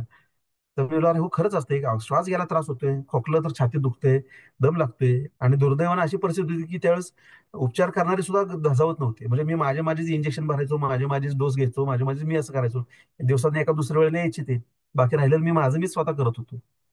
आणि त्यावेळेस एक माझा परत एक व्हिडिओ त्यावेळेस मी समाजामध्ये पाठवला होता. तो व्हायरल झाला होता की कोरोना खरंच आहे का, तर खरोखर आहे, तुम्ही आपली काळजी घ्या, उगाच प्रशासनाला आणि सगळ्यांना दोष देऊ नका, आपापली काळजी घ्या, अशाही पद्धतीचा व्हिडिओ त्यावेळेस ऑगस्ट 2020ला व्हायरल झाला होता. आणि त्याच्यानंतर पुन्हा मग माझं हॉस्पिटल कोरोनामध्ये घेतलं गेलं. मग पूर्ण माझ्या स्टाफने त्यावेळेस काम केलं, माझ्या पूर्ण फॅमिलीला कोरोना झाला. आणि दुर्दैवानं वडील कोरोनामध्येच 6 डिसेंबर 2020ला त्यांचं निधन झालं. योगायोग असा होता की 6 डिसेंबर 2019ला उद्घाटन झालं, 6 डिसेंबर 2020ला वडील वारले. मग तुम्ही आनंद करणार का दुःख करणार. मग त्याच्यातून एक मला प्रेरणा मिळाली की नाही, वडिलांनी आज आम्हाला वकील, डॉक्टर, इंजिनियर केले, एक सामान्य कंडक्टर काय करू शकतो. मग आम्ही त्यांच्या नावाने एक प्रतिष्ठान घडलं, स्वर्गीय स्वर्गीय दत्तात्रय पांडुरंग मेनवले स्मृती प्रतिष्ठान. आणि मग तिथून पुढे दरवर्षी आम्ही त्यांच्या नावानं जे पालकांचा आणि पाल्याचा सत्कार करतो, जे प्रतिकूल परिस्थितीमध्ये त्यांनी यश मिळवलेलं आहे. की माझी गरिबी आहे, माझी अडचण आहे, माझ्या अमुक आहे, अशा अडचणी न सांगता अडचणीवर मात करून ज्यांनी आपल्या मुलांना घडवलं त्या पालकांचा, अगं मुलांचे सत्कार होतात. आम्ही IST सत्कार केले, आम्ही तहसीलदाराचे सत्कार केले, आम्ही वेगवेगळ्या पदावरती स्पोर्ट्समध्ये एक स्पोर्ट्सला देतो आणि एक अकॅडमिकला देतो, असे 2 पुरस्कार देतो आम्ही. ते स्वरूप आहे 11,000 रुपये रोख, मानचिन्ह, सन्मानपत्र वगैरे असं त्याचं स्वरूप आहे. आणि नामवंत लोकांच्या मार्फत आपण त्यांना पुरस्कार देतो. मग एक क्रीडा क्षेत्राला देतो आणि एक अकॅडमिकला देतो, कारण क्रीडा क्षेत्र सुद्धा तेवढंच महत्वाचं आहे. लहानपणापासून आई वडिलांनी आम्हाला वाढवताना मला असं कधीच पोलिओ झाल्यानंतर की बाबा तू हे करू नको, तू ते करू नको, असं कधीच त्यांनी अडवलं नाही. माझे भाऊ असतील, त्यांनी मला कधी अडवलं नाही, मागं ठेवलं नाही. मी उत्तम सायकल चालवतो, मी उत्तम पोहतो, मी उत्तम क्रिकेट खेळतो, मी 4 व्हीलर चालवतो, मी कुठल्याही झाडावर सांगा मी चढू शकतो, मी सगळ्या गोष्टी करू शकतो. म्हणजे असं नाही की अरे अपंग आहे मग मला हे नाही जमणार. उलट एखादा व्यक्ती जर मला म्हणला की तुला हे जमणार नाही, तर मी ते करूनच दाखवणार. तुम्ही मला एखादी गोष्ट म्हटला तुला हे जमणार नाही, तर मी तापळेल होतो. तापळ्यामध्ये एकदम दुर्गम बरेच ठिकाण आहेत बघण्यासारखी, नागेश्वर, उतेश्वर, चकदेव पर्वत. ते मला म्हणायचे तुम्हाला जमणार नाही डॉक्टर, मग मी जाणार. कसं करू, जे तुम्ही करू शकता ते मी करू शकणार. जे म्हणजे ती पहिल्यापासूनच, म्हणजे मला डॉक्टर व्हायचे, मला सायकल चालवायची, मला 4 व्हीलर चालवायची, मला पोहायचे. तुम्ही कुठली गोष्ट सांगायची तुला जमते, मी माझ्या मित्राला किंवा भावाला नाही म्हणतो, जे तुम्हाला जमतं ते मला जमणार. तुम्ही करून दाखवा, मी ते करणार. मग कसंही करेन. मी स्कूटर चालवत होतो. मी स्कूटर चालवतो. आता स्कूटर तर होते, आता आजकालच्या त्या ऍक्टिव्हा वगैरे अशा गाड्या आल्या आहेत की ज्या आहेत. पण तुम्ही स्कूटर ज्याने चालवली असेल त्याने बघितलं असेल ते त्याचं किक मारणं, मग नंतर तो स्टँडवरनं काढणं, उजव्या पायाला पोलिओ, मग कसं करत असेल ते ना केलं. आणि लांब लांब पर्यंत, म्हणजे मी आता 4 व्हीलर घेऊन गोवा, अलिबाग, कुठेही, लातूरला मुलगा होता त्याला भेटायला जायचो. मला फिरायला फार आवडतं, ट्रॅव्हलिंग मला फार आवडतं, गाडी चालवायला फार आवडतं. त्याच दरम्यान वाचनाची सुद्धा ओढ लागली. माझी स्वतःची लायब्ररी आहे, मी भरपूर पुस्तकं वाचतो, मोटिवेशनल पुस्तकं वाचतो. मोटिवेशनल पुस्तकं मी गिफ्ट देतो. आणि बऱ्याचशा गोष्टी, कादंबऱ्या हे आणि मला असं वाटतं जी गोष्ट चांगली ती माझ्याकडे पाहिजे. मग एखाद्याला दिलं त्यानं परत नाही दिलं, मी मागत बसत नाही. चल मला, मी नवीन घेतो, मी माझ्याकडे पाहिजे. वाचन संस्कृती वाढली पाहिजे. मला एक गोष्ट कळली, वाचनानं आपण समृद्ध होतो. आपल्या जीवनाच्या कक्षा विस्तारतात, रुंदावतात. म्हणजे तुम्हाला जर दाखवायचं असेल तर थोडंसं आपण एक हे बघूया. ते ह्या बाजूला जर तुम्ही बघाल, ही अशी लायब्ररी आहे, इथं पूर्ण पुस्तक आहेत. हे त्या बाजूला पुस्तक आहेत, तिकडे या बाजूला पण त्याच पद्धतीने पुस्तकं आहेत माझी. अभ्यासाची पुस्तकं आहेत, वाचनाची पुस्तकं आहेत, मोटिवेशनल पुस्तकं आहेत. आणि त्याच्यानंतर ते कोरोनामध्ये काम केलं, त्याच्यामुळे नंतर बऱ्याचशा संघटनांनी मग पुरस्कार दिले. कोविड योद्धा असेल, सकाळ असेल, पुढारी असेल, सातारा प्राईड सारखा पुरस्कार असेल, न्यूज मीडिया 7 असेल, अशा बऱ्याच, म्हणजे तुम्हाला यश मिळालं किंवा तुम्ही केलेल्या कामाची दखल ही निश्चितच लोक घेतात. आणि आपल्याला निश्चितच ते पुरस्कार काय करतात, तर आपल्याला ऊर्जा देतात, आपल्याला हे पुढे जाण्यासाठी मोटिवेट करतात. आज माझं 15 बेडचं हॉस्पिटल आहे. ऍडिशनल कॅपॅसिटी कोरोनामध्ये वाढली, परंतु आज चांगल्या पद्धतीनं आपण हे सगळ्या गोष्टी करतोय. वडिलांच्या नावानं पुरस्कार देतोय. नुसतं पुरस्कारच देत नाही, तर जे जे गरीब गरजू असतील, कुणाला गणवेश, कुणाला वह्या पुस्तकं, कुणाला फी असेल, कुठं काय असेल, तुम्ही फक्त, आता लोक अप्रोच करतात की तुमच्या प्रतिष्ठानच्या मार्फत हे करा, आणि आम्ही त्या गोष्टी करतो. कोणाचं शिक्षणाचं महत्व आम्हाला कळलेलं आहे. जसं मी तुम्हाला म्हणलं की मोठा वकील आहे, मी डॉक्टर आहे, धाकटा भाऊ इंजिनियर आहे. तर आम्ही शिकलो नसतो तर आम्ही काय केलं असतं. आणि एक चांगलं समाधानी आयुष्य जगता आलं पाहिजे. आई वडिलांना चांगले दिवस दाखवता आले पाहिजेत. आमच्या वडिलांचं एक वाक्य होतं की तुम्ही गरीब म्हणून जन्माला आला हा तुमचा दोष नाही, पण तुम्ही गरीब म्हणून मेलात हा तुमचा गुन्हा आहे. निवळ दोष नाही तर हा गुन्हा आहे. तर तुम्हाला मानसिकदृष्ट्या, शारीरिकदृष्ट्या, आर्थिकदृष्ट्या, भौतिकदृष्ट्या समृद्ध करण्यासाठी अडवलंय कोणी, ह्या आपण आपल्याला मर्यादा घालून घेतो. चांगलं वागावं, चांगलं राहावं, चांगले कपडे घालावेत, चांगले विचार असावेत, चांगले आपले मित्र मैत्रिणी असाव्यात. हा हे हे आपलं एक ध्येय असलं पाहिजे. आणि ते ध्येय पहिल्यापासून ठेवलं. आज आता नसीमा पटेल आहे, ती आता ती मला माझी वर्ग मैत्रीण आहे, जिचं ते आता संवाद सारथीमध्ये झालेलं आहे. आम्ही 5वी ते 10वी बरोबर होतो. आणि योगायोगानं आम्ही एकाच वर्गामध्ये 4 फिजिकली डिसेबल्ड मुलं होतो. नरसिंह पटेल असेल, राहुल कचरे असेल, मी होतो, आणि विक्रम गायकवाडून आमचे एक मित्र होते. म्हणजे त्या काळात असं होतं पोलिओचं प्रमाण. आणि मला त्याच पोलिओ निर्मूलनामध्ये ज्यावेळेस मी मेडिकल ऑफिसर म्हणून काम करत होतो, तर त्याच्यामध्ये मला काम करण्याची संधी मिळाली. इतक्या ग्रासरूट लेवलला तापडसाऱ्या दुर्गम ठिकाणी आम्ही पल्स पोलिओचं एकही मूल वाडी वस्तीवरचं सुटू नये म्हणून प्रयत्न केले. फक्त मीच नाही, पण अशा बऱ्याच लोकांनी केले. रोटरीनं भरपूर त्याच्यामध्ये सहकार्य केलेलं आहे. रोटरी तर एक मेजर अँबॅसेडर किंवा मेजर इन्व्हॉल्वमेंट आहे ह्याच्यामध्ये, पोलिओ निर्मूलनामध्ये. आणि तुम्ही बघाल तर अस्थिव्यंगांमध्ये पोलिओचं प्रमाण भरपूर होतं. आता ते प्रमाण कमी झालेलं आहे. ते जे जे कोण, आता मला जे जे कोण दिव्यांग जे भेटतील त्यांच्यासाठी आपल्याला आपण काय करता येईल, म्हणजे हा मोठेपणा म्हणून सांगत नाही, कोणाला जी काही गरज असेल त्यांना पायावर उभं राहण्यासाठी जेवढं सहकार्य करतात तेवढे त्यांचं मनोधैर्य मनोबल वाढवण्यासाठी आपण प्रयत्न केले पाहिजेत. की तुम्ही मनाने खचला, मग मी तर खरं म्हणतो की आम्ही ठीक आहे, आम्ही फिजिकली डिसेबल्ड दिसतोय, परंतु जे मनाने खचलेत त्यांचं काय, ते कोणाला दिसतात ते? मग वाईट वाटतं की तुम्ही हाती पायी पूर्ण तुमचे पंचेंद्रिय सगळे चांगले काम करतायत, तुम्ही सगळे गोष्टी तुमच्या देवानं चांगले ठेवलेले आहेत, परंतु तुम्ही मनाने खचलेला आहे, ह्याच्यासारखं दुर्दैव नाही. त्यामुळे म्हणजे जिथं जिथं मला शक्य आहे तिथं तिथं मी यांना मोटिवेट करायचा प्रयत्न करतो. वाई तालुक्यातल्या जवळपास सर्व शाळा, कॉलेजेस, महाविद्यालयामध्ये मी मोटिवेशनल स्पीकर म्हणून बोललोय. मोठमोठ्या कार्यक्रमामध्ये मी मोटिवेशनल स्पीकर म्हणून बोललोय. आणि काय सांगतोय, फक्त एकच सांगतोय की मनाने खचू नका. तर मी ठरवलं असतं की मी अपंग आहे आणि मला सहानुभूती मला कधी आवडली नाही. मला कोणी सहानुभूती दाखवली मला कधी पटत नाही, मला आवडत नाही ते, की तू असं आहेस, तू हे कर, तू तसं आहेस. मंदिरात रांगेत उभं राहिलं, नाही नाही तुमच्यासाठी वेगळं आहे, नाही ना, का म्हणजे खरोखरच मी उभं राहू शकत नाहीये आणि मला त्रास होतोय, तर त्यांचा त्यांनी लाभ घ्यावा, त्याच्यामध्ये मला काय म्हणायचं नाही. पण मी जर उभं राहू शकतो 2-2 तास रांगेमध्ये, मी का विनाकारण त्याचा गैरफायदा का घेऊ मी त्या गोष्टीचा? त्यामुळे सहानुभूती मला कधीही आवडली नाही आणि आवडत पण नाही. आणि जे विनाकारण ह्याचा भाऊ करून सहानुभूती घेतात त्याचा मला फार तिटकार वाटतं, की तुम्ही दुसऱ्या म्हणजे त्याचा तुमच्या व्यंगाचा तुम्ही गैरफायदा नाही घेतला पाहिजे. आहे ना, ठीक आहे, त्याचा फायदा घ्या. जिथं तुम्हाला चांगल्या ज्या सरकारच्या ज्या काही योजना आहेत त्याच्यामध्ये आहेत, म्हणजे इन्कम टॅक्स रिबेटमध्ये असेल, किंवा गाडीसाठी जर समजा आपण रिट्रोफिटेड गाडी केली, गाडीचं मॉडिफिकेशन मला करावं लागलं कारण उजव्या पायाला पोलिओ असल्या कारणाने ऍक्सिलेटर आणि ब्रेक दाबणं उजव्या पायाने शक्य नाही. म्हणून मी माझी गाडी अल्टर करून घेतलेली, रिट्रोफिट करून घेतली, की डाव्या पायामध्ये ब्रेक ऍक्सिलेटर घेतलाय. मग हे केल्यामुळे मला आज NHA नॅशनल हायवे अथॉरिटी इंडियानं ऑल ओव्हर इंडियाचा फ्री टॅग फास्ट टॅग दिलेला आहे. तर ज्यांच्याकडे कोणाला रिट्रोफिटेड व्हेकल असेल आणि ती तुमच्या नावावर असेल, तर NHAIचं ही जी काही सवलत आहे की ऑल ओव्हर इंडिया तुम्ही हे देऊ शकता. आता हे का घ्यायचं? सरकारला फसवण्यासाठी नाही, आपण आहे, दिव्यांग आहे, आपण आहे, सगळं आहे. आज वेगवेगळ्या कारणासाठी जर समजा मी मोटिवेशनल स्पीकर म्हणून बाहेर जात असेल किंवा मी वेगळ्या कारणासाठी बाहेर जात असेल आणि तिथं जर माझं टोल वाचत असेल तर का नको? आज लोक ह्या पुढाऱ्याचं कार्ड दाखव, त्या पुढाऱ्याचं कार्ड दाखव, मग अमुक शासकीय योजनेचं कार्ड दाखव, असं कर तसं कर करून शासनाला फसवतात ना. यात तर शासनाला नुकसान होते, तसं तर आपण करत नाही. म्हणजे मला बरेच जण म्हणतात की अरे बाबा तुमचं बरं आहे, तुम्ही दिव्यांग आहे, तुम्हाला ऑल ओव्हर इंडिया फ्री मिळाले. मला एक काम करू, आपण इंटरचेंज करू, तू माझी बॉडी घे, मी तुझी बॉडी घेतो, मला नको हे फ्रीचे. म्हणजे ते आहे म्हणून आहे असं नाही, म्हणजे आपल्याला अशा दृष्टिकोनातून बघणारे लोक सुद्धा आहेत.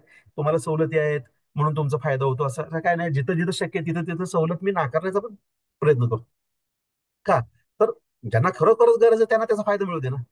आज जर समजा मी तुम्हाला बोललो बा, आर्थिक, सामाजिक, मानसिक, भौतिक दृष्ट्या जर आपण सक्षम असेल, तर का त्याचा उगाच विनाकारण हे करायचं आणि का नसावं? तर माझं प्रत्येक दिव्यांगाला म्हणणं असं आहे की तुम्ही स्वावलंबी नाही, उलट 10 जणांना तुम्ही आधार देण्या एवढं सक्षम बनणं ही आपली सगळ्यांची मानसिकता असली पाहिजे. त्या पद्धतीने आपण वागलं पाहिजे. कशासाठी आपण दुसऱ्यावर अवलंबून राहायचं? नाही रे, मला असं आहे, मला मदत कर, मला तसं मदत कर, मला ह्या गोष्टीचा फार वाईट वाटतं.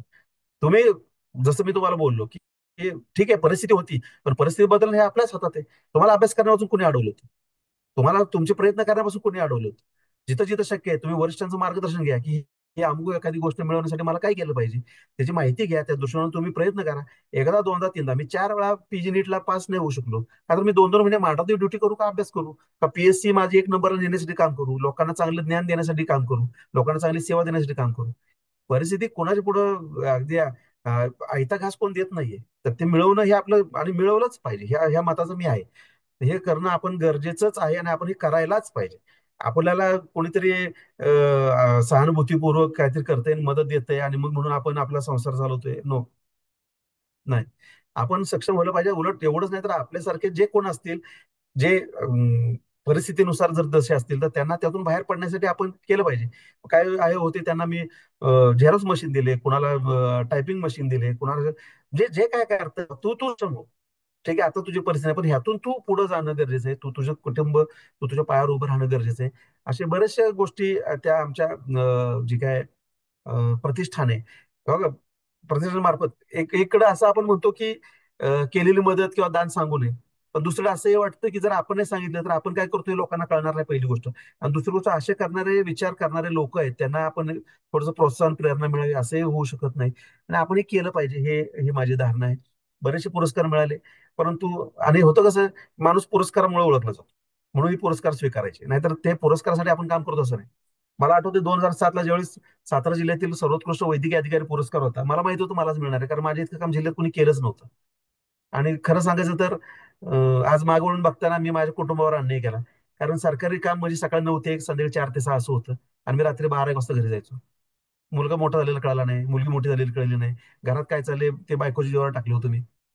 आज वाईट वाटतं की मी मुलांना, फॅमिलीला वेळ नाही देऊ शकलो. आणि त्यामुळे मुलांना आपल्याबद्दलची अटॅचमेंट किती आहे ते त्यांना माहिती. आपल्याला फक्त वाईट वाटतं की आपण खरंच त्यांना मोठं होताना बघू शकलो नाही, त्यांना त्यांच्या भावना व्यक्त करताना ऐकताना आपण त्या ठिकाणी नव्हतो. तर त्या पुरस्कारासाठी इंटरव्ह्यू ठेवलेले त्यांनी, आणि 7 जणांची कमिटी इंटरव्ह्यू घेणार होते. त्याच्यामध्ये सीईओ होते, डीएचओ होते, पॉलिटिकल लीडर्स होते, चतुर्थ श्रेणी कर्मचारी संघटनेचे प्रतिनिधी होते, म्हणजे सर्व घटकातले लोकांनी इंटरव्ह्यू घ्यायचा होता. तर मी माझ्या पत्नीला बोललो की मी काय नाही जाणार इंटरव्ह्यूला, कारण मला माहिती मी गेलो तर पुरस्कार मलाच मिळणार आहे. कारण मला स्वतःला माहिती आहे ना, जर आपण काम केलंय तर आपल्याला ते मिळणारच आहे. तर ते म्हणले मग आम्ही त्याग केला त्याचं काय, मग आम्हाला इथं तुम्हाला पुरस्कार घेताना बघण्याचं तर भाग्य मिळू दे, एवढ्यासाठी का होईना पण तुम्ही गेलं पाहिजे. आणि निश्चितच मग मी गेलो, जवळ 1.5 तास माझा इंटरव्ह्यू चालला होता. मी काय केलं, कसं केलं, क्लास 4 कडून कसं काम करून घेतलं, क्लास 3 कडून कसं काम करून घेतलं. तर म्हटलं काम करून नाही घेतलं, मी स्वतः काम केलं, मग त्यांना लाजगाज काम करावं लागलं. मला तिथं घाण दिसली म्हणून मी त्याला बोलवलं, हे रे साफ कर, असं नाही बोललो मी, झाडू घेऊन गेलो. मग त्याला लाज वाटली ना, अरे आपले साहेब झाडू घेतात, मग आपण पण केलं पाहिजे. आम्ही आमचा परिसर पूर्ण ग्रँट्स नसायच्या, आमचा पूर्ण मोठा परिसर होता, आम्ही स्वतः गवत काढलं, सुशोभीकरण केलं, वृक्षारोपण केलं, ग्रँटची वाट बघत बसलो नाही. आणि मग गाव सहभाग इतका मिळाला मला, कवठ्याच्या गाव ग्रामस्थांनी आणि पंचकृषीतल्या लोकांनी इतकं सहकार्य केलं की जर एक चांगला डॉक्टर असेल आणि चांगलं जर काम करत असेल तर त्यांनी इतकं भरभरून दिलं आम्हाला की लोक सहभागातून आम्ही भरपूर त्या काळामध्ये 2.5-3 लाख रुपये उभे केले होते. विचार करा तुम्ही, ज्यावेळेस 2007-8ला विचार करा, 2-2.5 लाख रुपये आपण असे लोक सहभागातून उत्स्फूर्तपणे लोक देत होते. डॉक्टर साहेब काय बजेट सांगा आम्हाला, दवाखान्यासाठी काहीतरी करायचंय. आम्ही इतकं चांगलं ते सुशोभीकरण केलं होतं, त्याचे व्हिडिओज आहेत माझ्याकडे. आणि म्हणूनच मग टीव्हीवर कार्यक्रम झाले ना 2 वेळा माझे. दुसऱ्या वेळेला तर डीएचओ म्हणाले की अगोदर एकदा कार्यक्रम झालाय, तुम्ही दुसरा दवाखाना निवडा, ह्यालाच काय सारखं सारखं दाखवत आहे. त्यांनाच वाटलं माझे काय कॉन्टॅक्ट आहेत, मी काय बोलवतोय वगैरे, असं काय काय नाही. तर ते म्हणले नाही नाही, तो दवाखाना घेणार असेल तर आम्हाला टीव्हीवर कार्यक्रम करायचा आहे, तुम्हाला ऍडिशनल एखादा आम्ही घेऊ, पण तो मग आम्हाला पाहिजे. कारण ते जेन्युअनली तिथं लोक काम करतात. म्हणजे अशा पद्धतीनं काम केलं, करत राहिलो. आता सुद्धा आता 26 मेला मला भारतभूषण पुरस्कार आहे गोव्याला. नाही असेच काय काय पुरस्कार पाहिजेत का. तर आता तुम्ही माझा सीव्ही मागितला, सीव्ही मध्ये जर मी एकाही पुरस्काराचा जर उल्लेख नाही केला तर मग काय कार्य याचं, याने काय कार्य केलं आम्हाला नाही माहित. आहे वाईमध्ये एक आहे हॉस्पिटल, आणि जो बाबा माफकदरामध्ये चांगली सर्व्हिस देण्याचा प्रयत्न करणारा एक डॉक्टर आहे, एवढी एक ओळख मला पण पुरेशी आहे. कारण माझी रोजीरोटी भागते आणि लोकांना, मला एक गोष्ट कळते की एका पेशंट कडून 100 रुपये घेण्यापेक्षा 10 पेशंट कडून 10,000 रुपये घेतले, ते 10 जण खुश आणि मी पण खुश. फक्त कामाचा त्रास वाढेल एवढंच होईल ना, दुसरं काय होईल त्याच्यामध्ये. आणि जसं मी तुम्हाला बोललो की आर्थिकदृष्ट्या सक्षम होणे आपली गरज आहे, तर ते आपण करणं गरजेचंच आहे आणि ते करावंच, असं माझं प्रत्येकाला सांगणं आहे, आवर्जून सांगणं आहे की आर्थिकदृष्ट्या प्रत्येक बाबतीत तुम्ही सक्षम होणं गरजेचं आहे. आणि ह्या अशा पद्धतीचा सगळा जीवन प्रवास आहे. आता बराच वेळ झाला तर तुम्हाला म्हटलं मी जसं मायकोहोलिक असल्यासारखा प्रकार, एकदा हातात माईक मिळाला की किती बोलू असं जरा थोडं होतं मला. तर काय चुकलं मुकलं असेल काय असेल तर ते सोडून द्या, ते वक्त्याची चूक असते, आणि जे चांगलं असेल ते घ्या. आणि अजून बरेच जण जर मोटिवेट झाले आणि त्यांची भाषणं, आता बरं झालं मनसीमाचे मी आभार मानतो की तिनं मला रेकमेंड केलं, बोलण्याची संधी मिळाली, एक चांगला असा एक सामाजिक क्षेत्रामध्ये दिव्यांगासाठी काम करणारा एक ग्रुप मला मिळाला. तर माझ्यासाठी काय सेवा असेल, काय संधी असेल तर निश्चित तुम्ही मला सांगा, निश्चितच मी तुमच्या फाउंडेशनला माझ्यापर्यंत जेवढं सहकार्य करण्याचा शक्य असेल तेवढा प्रयत्न करेन. आणि मला बोलवलं, बोलण्याची संधी दिलीत आणि ऐकून घेतलं तेवढा वेळ, त्याबद्दल तुम्हाला सगळ्यांचे मी आभार मानतो आणि धन्यवाद देतो. जय हिंद, जय महाराष्ट्र.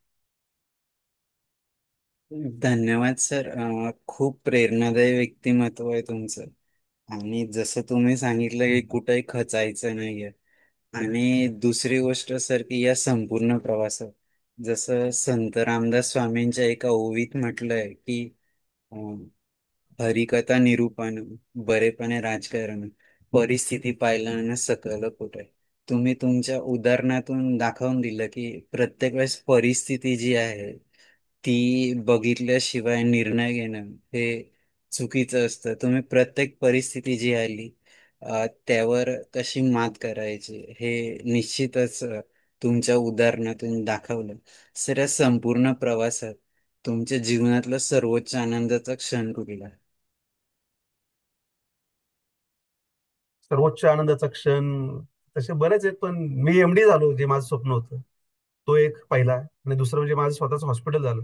म्हणजे मला वाटलं नव्हतं की एवढी मोठी इमारत आणि एवढं मोठं हॉस्पिटल आपण करू शकतो. आणि तो आई वडिलांच्या हस्ते जे त्या हॉस्पिटलचं उद्घाटन झालं, ते 2 क्षण म्हणजे अविस्मरणीय आहेत. म्हणजे म्हणजे जन्माचं सार्थ झालं असं म्हणता येईल ना, किंवा जे आपण ठरवलं ते आपण मिळवलं, ते आपण केलं. आणि आता त्या माध्यमातून आपण जेवढं दोन्ही गोष्टी करता येईल, अर्थकारण, समाजकारण, जेवढं काय करता येईल तेवढं करायचं. सर, याच्या अगदी विरुद्ध, what is the bad moment in your life की जो कधी विसरू शकत नाही, अगदी वेदनादायक क्षण? अत्यंत वेदनादायी.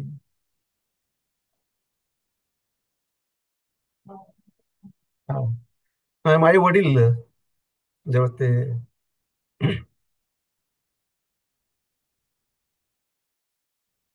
हॉस्पिटलला 1 वर्ष झालं, वर्धापन दिनाच्या दिवशीच वडील गेले. त्यांचं स्वप्न होतं की आमचं पारंपरिक एक देवस्थान इनाम आहे बावधनला, रेवणसिद्धाचं. फार जुनं पुराण होतं आणि ते वादात अडकलं होतं गावाबरोबरच्या. तर त्यांची इच्छा होती त्याचा जीर्णोद्धार करायचा. तर सामाजिक परिस्थिती, आर्थिक परिस्थिती सुधारल्यानंतर मी त्यामध्ये लक्ष घातलं होतं. आणि वडील आजारी असताना आम्ही ते मंदिराच्या जीर्णोद्धाराचा संकल्प केला. आणि अतिशय भव्य सुंदर असं ते मंदिर झालं. त्याचं उद्घाटन सोहळा सुद्धा अतिशय सुंदर झाला. पण ते बघायला वडील. आणि सर, या संपूर्ण प्रवासात जसं तुम्ही सांगितलं की कुठेही हार मानली नाही, सतत कार्यरत आहे, ते सगळे एनर्जी, जसं मी सुरुवातीला सांगितलं की संवाद साधीचा मुख्य उद्देश हाच आहे की संवाद होणं गरजेचं आहे.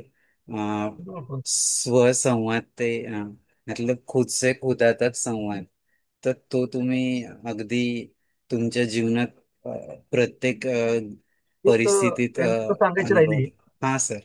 गोष्ट सांगायची राहिली की माझा जो अप्रोच होतो असं की वाईटातून चांगलं होतं. म्हणजे आपल्या आयुष्यात एखादी गोष्ट वाईट घडली, तर मी त्यातून चांगलं काय झाले बघ. म्हणजे मला पीजीला ऍडमिशन नाही मिळालं, म्हणून माझे 2-3 वर्ष मला मिशन हॉस्पिटल काम करावं लागलं. परंतु तिथं मला चांगलं काय मिळालं, मला एक्सपोजर मिळालं.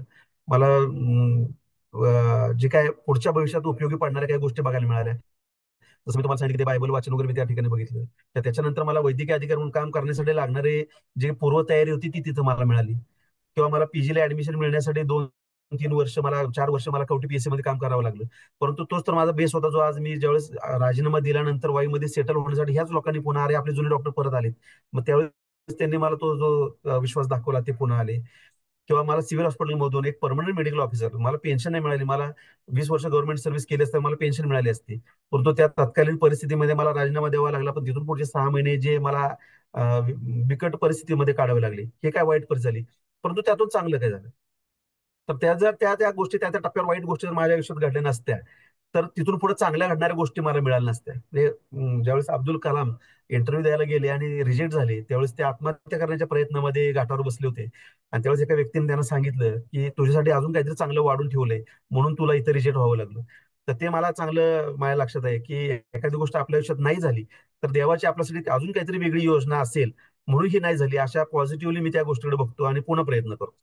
तर हे मला सगळ्यांना सांगायचं आहे की एखादी गोष्ट वाईट घडली, एखाद्या प्रयत्नात आपल्याला अपयश आलं, तर पुन्हा प्रयत्न करणं किंवा दुसरं काहीतरी चांगलं आपल्यासाठी असेल, हे एक भावना मनामध्ये ठेवणं आणि ते करणं.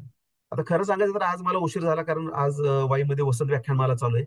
गेले 109 वर्ष वाईमध्ये ती वसंत व्याख्यानमाला चालू आहे, जिथं जगभरातून व्याख्याते तिथे येतात. आणि 1 मे ते 21 मे तो कार्यक्रम असतो. आणि आज डॉक्टर दत्ता मोहिनकर यांचा मनाचे सामर्थ्य ओळखा म्हणून तो कार्यक्रम होता, आणि तो मला मिस करायचा नव्हता. म्हणजे त्याच्यामुळे मला खरं उशीर झाला. आणि तो कार्यक्रम मी मधनं सोडून आलो, कारण म्हटलं आता तुम्हाला मी कमिट केलं होतं की 8 वाजून 15 मिनिटापर्यंत मी पोहोचतो. पण तो कार्यक्रम तिथून पुढे तसा चालू होता, पण मी मग तो कार्यक्रम मध्ये सोडून आलो. त्याबद्दल म्हणजे थोडस, आता तुम्हाला माहिती आहे तारेवरची कसरत कशी होती, हे पण पाहिजे ते पण पाहिजे, की आपली थोडी ओढाताण होते. तर अशाही गोष्टी आहेत. मग ती व्याख्यानमाला मी अजिबात चुकवत नाही. मी माझ्या ओपीडीचं टायमिंग बदलतो, कारण जर बाहेरून एवढे तत्ववेत्ते लोक येतात, मग आपण जर तिथं जाऊन नाही ऐकलं, तर आपलं दुर्भाग्य येते. कारण जे एखादा विषय असेल, त्या विषयाचं ते पूर्ण सार सांगत असतात. की तेच नॉलेज मिळवायला आपल्याला कितीतरी पुस्तकं वाचावी लागतील, कितीतरी गोष्टी बघाव्या लागतील, ते आपल्याला एका तासामध्ये, 1.5 तासामध्ये. आणि मला सवय नोट्स काढण्याची, ते ऐकलं की लगेच त्याचं काहीतरी मुद्दे काढून ठेवणं आणि त्याचं विश्लेषण करणं, ते नंतर जाऊन बघितलं पाहिजे, कारण आपल्याला त्यावेळेस ते कळतं. आणि ठराविक काळानंतर आपण ते विसरून जातो, अरे आपण काहीतरी ऐकलं होतं. पण ते जर समजा तुम्ही, आपण तिथं बघितले, काही मुद्दे काढले आणि नंतर त्याच्यावरती समजा विश्लेषण केलं, तर ते बराच काळ आपल्या ते गोष्टी लक्षात राहतात. योगायोगानं माझी पत्नी इथे आलेले आहेत, 1-2 मिनिटं फक्त. 2 मिनिटं. नमस्कार फक्त. नमस्कार. नमस्कार. तर हिची पूर्ण साथ लाभलेली आहे. म्हणजे मी मगाशी बोललोच की सगळ्यां मी कायम कामात गडलेलो असायचो, त्यावेळेस घरची बाजू तिने सांभाळली म्हणून मी इथपर्यंत पोहोचू शकलो. म्हणजे प्रत्येक पुरुषाच्या मागे एखादी स्त्री असती तसं ती आहे, की तिच्यामुळं तिनं घरातली बाजू सांभाळली, आई वडील बंधू सगळं जे काही कौटुंबिक नातं असेल ते तिनं सांभाळलं म्हणून मी इकडे लक्ष देऊ शकलो. नाहीतर मला जर दोन्हीकडे बघायचं असतं तर मग मात्र थोडं एवढं यश मिळवणं थोडं अवघड गेलं असतं. तर ते म्हटलं आता योगायोगानं आहेच तर हे आपले जे म्हणतात ना बॅकबोन असतात. आणि ते नेहमी मला एक सवय आहे की आपले जे बॅकबोन आहे त्यांना नेहमी आपण त्यांचं व्हॅल्यू ठेवणं गरजेचं आहे. असं नको व्हायला की आपण पुढे गेलो आणि त्यांना आपण विसरलो, असं नाही व्हायला पाहिजे. सूक्ष्म पातळीवर सुद्धा त्यांना त्याची जाणीव असणं गरजेचं आहे की अरे हा आपण केलंय, याची जाणीव कुठंतरी समोरच्याला आहे. तेवढं समाधान सुद्धा आयुष्यामध्ये पुरेसं असतं. नमस्ते मॅडम. नमस्ते. माझं अरे नाव नसीम आहे. नसीम. मी नसीम नाव तुमचा घेते. आवाज. तुमची माझी भेट त्यांनी स्टँडला असताना त्यावेळेला मी हो हो हो. होते त्यावेळेला झाली होती. त्याच्यानंतर आज आपण दोघे आज एकमेकींच्या समोर येतोय. कशा आहात? आहे ना व्यवस्थित? मस्त. मला एक शंका अशी विचारायची तुला की 2012 साली माझं सिलेक्शन झालं समाज कल्याणमध्ये आणि माझं लिस्टला पहिलंच नाव लागलं होतं आणि सर्वसाधारण खुलामधनं माझं सिलेक्शन झालं आणि मला कोल्हापूरमध्ये जिल्हा परिषद कोल्हापूरला मला पोस्टिंग मिळालं. पण जिथं पोस्टिंग मिळतं तिथंच मेडिकल केलं जातं. मग मेडिकलला ज्यावेळेला आम्ही गेलो की नाही तर म्हणजे सगळी मेडिकल तपासणी झाली आणि जेव्हा ऑर्थोपेडिक सर्जनकडे आम्ही गेलो तर त्यांनी मला रिकमेंड असं केलं की हिचं मेडिकल मेडिकल बोर्डासमोर झालं पाहिजे. तर मग आम्ही सिव्हिल सर्जन होते त्यावेळेला, मला आठवत नाहीत ते कोण होते. तर तिथं गेलो आणि विचारलं की मेडिकल बोर्डाकडे माझं कशासाठी मेडिकल करायचं. तर त्यांनी काय सांगितलं माहितीये का, त्यांना एक तर पहिलं त्या हँडिकॅप आहेत आणि त्यांचं मग ते हँडिकॅप मधनं का सिलेक्शन झालं नाही. तर आमचे सर म्हणले की अहो तिचं तुम्ही उलट कौतुक केलं पाहिजे की हँडिकॅप मधनं तिनं रिझर्वेशन न घेता सर्वसाधारण खुलामधनं सिलेक्शन झालेलं आहे तिचं, ती मेरिट मध्ये आलेली आहे आणि आता ही प्रोसेस आहे म्हणून ते मेडिकल फिटनेस तुम्ही केलं पाहिजे. तर त्यांनी मला त्यावेळेला सांगितलं होतं की पोलिओ आहे तर पोलिओची ती नस दबलेली आणि ती मेंदूपर्यंत जाते आणि ते मेंदूपर्यंत गेल्यानंतर मग त्या काम जे करणार आहे सगळं कॉम्प्युटर वर्क असणार आहे. मग त्या काम करू शकतील का नाही म्हणून मेडिकल बोर्डासमोर त्यांचं मेडिकल झालं पाहिजे. मग ते असं का, म्हणजे झालं माझं मेडिकल, सांगली बोर्ड त्यांनी रिकमेंड केलेलं, पण मला खूप त्रास झाला. पण ते असं का की मी पोलिओ असलेल्या माणसाची काय मेंदूपर्यंत न जाते आणि मग मेंदू चालत नाही नाही, का? हे कोण बोललं मला माहित नाही की मेंदूपर्यंत नस जाते वगैरे काय नाही. पोलिओ हा कुठं तो स्पायनल कॉर्ड लेवल होतो, अँटेर हॉर्न सेलला होतो. त्याचा मेंदूशी डायरेक्ट संबंध पोहोचत नाही. आता आपण आपल्या आजूबाजूला बघणार किती पोलिओ झालेल्या मुलांच्या मेंदूवरती परिणाम झालाय, कोणाचाच नाही झालेला. आणि हा जो अनुभव आहे ना मेडिकल बोर्डचा, हा मला सुद्धा आलेला आहे. ज्यावेळेस मला एमपीएससी झाल्यानंतर मेडिकल बोर्डा पुढे उभं राहावं लागलं त्यावेळेस सुद्धा मला सिव्हिल सर्जन डायरेक्ट बोलले, काय रे कोणाला फसवायला चाललंय आता, काय तू अपंग आहेस? आता म्हटलं सर आता काय बोलायचं सांगा मला, हे हँड टू नी गेट आता नसीमा, मला जर समजा असं सिव्हिल सर्जन म्हटलं कसं वाटेल, कुणाला फसवायला चाललंयस काय, तू काय अपंग आहेस काय? म्हणजे हे होय, असे नाही असतात लोक आपल्याला खरं. त्रास देणारे, त्यांची मानसिकता वेगळी असते किंवा काय जे असतं. मी माझी 2 वेळ मेडिकल झाली, एमपीएससीच्या वेळेला पण झाली आणि पीजीच्या वेळेला पण झाली. की पीजीच्या वेळेला पण त्यांनी मेडिकल केली की ऍक्च्युली मेडिकल कशासाठी की तुम्ही जी पोस्ट घेताय ती तुम्ही सक्षमपणे पार पाडण्यास शारीरिक दृष्ट्या सक्षम आहात का, मानसिक दृष्ट्या सक्षम आहात का, हे बघितलं पाहिजे. कारण ज्याचं खरोखरच समजा आता मी एमडीला ऍडमिशन घेतलं, नशिबा मला इतकं वाईट वाटलं कारण इतकी पळापळ करायला लागली. मी कितीतरी वेळा त्या जिन्यावरून पडलो असेल, ससूनला काय झालं असेल. कारण फिजिशियन काम करणं हे इतकं त्यावेळेस माझ्या चॅलेंजिंग होतं त्या माझ्यासाठी. पण नाही, मी ते केलं, माझी जिद्द होती, मी ठरवलं होतं धडपड दे पडू दे काय होते. 2 वेळा एकदा माझा अंगठा फ्रॅक्चर झाला, एकदा माझं कोपर फ्रॅक्चर झालं त्या जिन्यातून इकडून तिकडून पळताना करताना. एक गोष्ट तुम्हाला लिटरली सांगतो, हे जे सगळे मोठे मोठे हॉस्पिटल्स आहेत, म्हणजे ससून असेल, जे जे असेल, कुठलेही मोठे हॉस्पिटल आहेत, हे फक्त आणि फक्त निवासी डॉक्टरांच्या जीवावर चालतात. फक्त आणि फक्त निवासी डॉक्टरनी एक दिवस ट्राय केला ना, पूर्ण यंत्रणा ठप्प होऊन जाते. इतकं ते महत्वाचं केडर आहे आणि ते नेहमी निग्लेक्टेड आहे आणि त्यांना वर्किंग आवर्स नाहीत, काय नाही काय नाही. म्हणजे मला आठवते ब्रश न करता 36-36 तास काम करायचं. वेळ मिळेल त्यावेळेस 2 मिनिटात जेवायची सवय लागली मला. तिथं त्या 2 मिनिटात जेवणाचं ठीक नाही तर जेवण सुद्धा मिळणार नाही. त्यामुळे मेडिकल बोर्ड हे आपल्याला ऍक्च्युली मला असं म्हणणं आहे की आता परवा एक वाईमध्ये दिव्यांग यांचा एक त्यांनी काहीतरी कार्यक्रम ठेवला होता तर मला म्हणले तुम्ही या बोला वगैरे, तर तुमच्या काय व्यथा मांडा. तर मी म्हटलं व्यथा वगैरे नाही, फक्त मला एकच सांगायचंय की जिथं जिथं सर्टिफिकेटचा प्रश्न येतो, जिथं जिथं वेगवेगळ्या गोष्टीसाठी आम्हाला सिव्हिल सारख्या ठिकाणी जावं लागतं, तर तिथं आमचं विनाकारण अपमानास्पद वागणूक मिळू नये. आणि जे योग्य आहे ते योग्य सर्टिफिकेट मिळालं, जे अयोग्य ते नका देऊ ना, आम्ही म्हणतच नाही. म्हणजे नसीमा हं. झेडपी मध्ये असे मी 2-3 क्लार्क बघितले, आरोग्य विभागात आहेत, त्याची ओळख आहे. ते काही कारण नसताना ते हँडिकॅपचं सर्टिफिकेट घेतलेले का तर बेनिफिट मिळावेत म्हणून, एसटीचा पास मिळावा, इन्कम टॅक्स सवलत मिळावी म्हणून. बेनिफिट. मला वाईट वाटलं या गोष्टीचं. म्हणजे तुमच्यासारखे लोक आमच्यासारख्यांना बदनाम करतात किंवा आमच्यासारख्यांना त्रासदायक परिस्थिती निर्माण करतात. तुला माहिती आहे ना, मध्यंतरी किती मोठा इश्यू झाला होता सातारा सिव्हिल मध्ये, बोगस सर्टिफिकेट भरपूर दिलेले होय आहेत म्हणून. होय. सर्व सर्टिफिकेटची पडताळणी करा म्हणून आदेश आले होते. सगळ्यांचंच त्यांनी हे म्हणजे केलं. ही एक गोष्ट आहे. मला असं म्हणायचं की दिव्यांगांना योग्य न्याय मिळावा, ज्या त्या प्रत्येक पातळीवरती जे योग्य ते करा, जे अयोग्य ते नका देऊ. आमचं म्हणणंच नाहीये की तुम्ही आम्हाला खोटं सर्टिफिकेट द्या, वाढवून सर्टिफिकेट द्या, बरं, आमचं काहीच म्हणणं नाहीये. परंतु ज्या योजना सवलती जे आहेत त्या तर मिळाव्यात त्यांना. आज आरक्षणाचा प्रॉब्लेम आहे, आज पदोन्नतीचा प्रॉब्लेम आहे, आज प्रत्येक गोष्टीचा प्रॉब्लेम आहे, तो मिळाला पाहिजे ना. त्यांच्यावर अन्याय का? आपल्यासाठी भांडणार कोणतरी व्यासपीठ पाहिजे ना, आपल्यासाठी बोलणार कोणतरी व्यासपीठ पाहिजे ना. बरोबर आहे की. अल्पसंख्याक मंत्री असतात, सगळे असतात, महिला समाज कल्याण मंत्री असतात, ते समाज कल्याण महिला समाज कल्याण मंत्र्यांमध्ये कोणीतरी आपली बाजू मांडणार पाहिजे ना. कारण म्हणूनच खरोखर आपण जे आपण जे भोगलं ते आपण दुसऱ्याला हे करू द्यायचं नाही. म्हणूनच आपणच आता असं एक व्यासपीठ निर्माण करायचं की दुसऱ्यांसाठी. म्हणून घे मग हे जे आता आहे फाउंडेशन, संकल्प फाउंडेशन, मला सर्व जे जे दिव्यांगांसाठी काम करतात किंवा जे जे ज्यांच्यावरती अन्याय होतो त्यांच्यासाठी काम करतात, त्यांना विनंती की तुम्ही त्यांना न्याय मिळवून द्या. किंवा आणि मी स्वतः सुद्धा, मला जर कोण बोललं ना असंच आहे, मी सरळ सिव्हिलला फोन लावतो, त्यांना मदत करावून सहकार्य करावून विनंती करतो. आता कोण ऐकत नाही काय नाही, पण आपलं बोलणं आपलं काम आहे. कारण ती यंत्रणा पूर्ण होय होय होय. आर्थिकदृष्ट्या कुठल्या कामात सरकत नाही, काय होत नाही. नाही, मी 24 तास वाईट वाटतं या त्याच्यातच गोष्टी. आहे, त्यामुळे मला माहिती आहे ह्या सगळ्या गोष्टी कशा आहेत त्या. ह्या सगळ्या गोष्टी बरोबर आहे. बरोबर. बघ आता किती वर्षाने आज विजू कळला की कसा विजू डॉक्टर झाला ते. बरोबर का नाही? फार स्ट्रगल करावं, असं कधी गप्पा फार मारल्या स्ट्रगल करावं नसत्या लागेल. किंवा वेळ वेळ वेळेअभावी राहिलं सगळं. नाही ना, आता तू बिझी मी बिझी, तेव्हा असं होतं. असं होतं. बरोबर आहे. चालतंय. ओके. विशाल सर. थँक्यू. मॅडम, येस, याचा थँक्यू. उद्देशच आज संवादाचा आहे. आणि या निमित्तानेच आपला स्वतःशी आणि इतरांशी संवाद होत असतो.